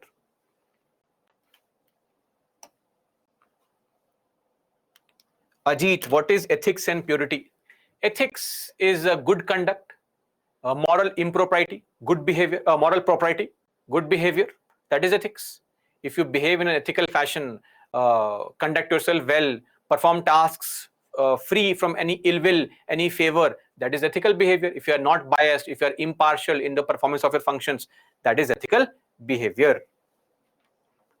Ria, you can find them on Byju's website or any other place you want. Simply type compilation of Kurukshetra and Yojana and you can study that. No Vaishna, no agencies help is taken. They do it on their own. Anupam, don't worry, don't be angry. We will discuss tomorrow. The president has some kind of powers. And come on, guys, 5 lakh rupees per month is not a big. India is not that poor a country. We can afford 5 lakh rupees per month. You are talking as if India is a poor country like Pakistan where we don't have money only. It's okay, right? And presidents do have powers. Some powers are there. We'll discuss them as and when the time comes, right? So that's there. No Aarti, not required. Yes, Harsh, but you have to also be of the age 35 or above.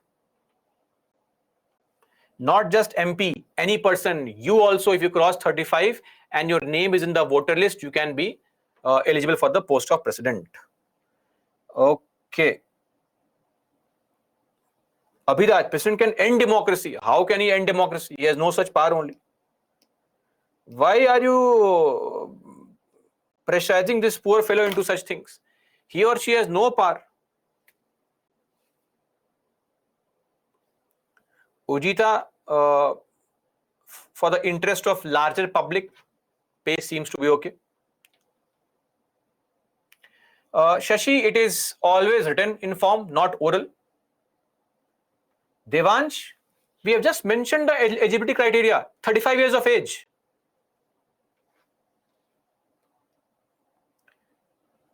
Great, Sneha, amazing. Yes, for removal of Officer Akshay, aid and advice of the council is required. Okay, see, for all those people who are new to preparation, you can always follow the Hindu analysis. They will help you out initially, right? Because they are meant for beginners and people who are not very comfortable with the general information. So initially, if you're finding the paper reading difficult, of course, you can follow the Hindu analysis.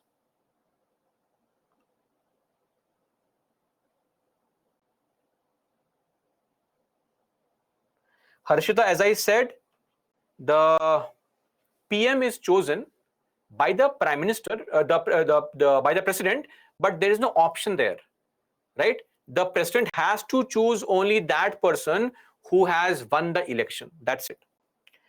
Great, Satya. Okay, so Ayushman, I think 1/6 of 50% plus 1 votes are required, else money is forfeited, and not 1/6 of voter wins. No, Ayushman, 1/6 of the votes required to win the elections. That is what is there. Don't worry. That statement that I mentioned is actually a statement which is copied from the Presidential and the Vice Presidential Election Act 1952. That is a correct statement. No need to bother on that aspect. Okay. You can further read that particular statement if you download the act and find that mentioned under section 20A of the law. Okay. So 1/6 of the votes necessary to win election. So what you are saying is actually also correct, but I am putting it into words. You are saying 50 plus 1. So basically, the number of votes required to win the election is of course 50% plus 1. The meaning is the same. I am using more appropriate choice of words. Okay.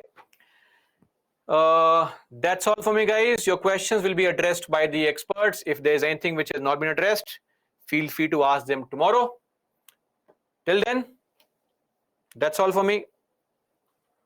We'll meet tomorrow once again, 5 to 8:30. Please revise effectively. And Jai Hind.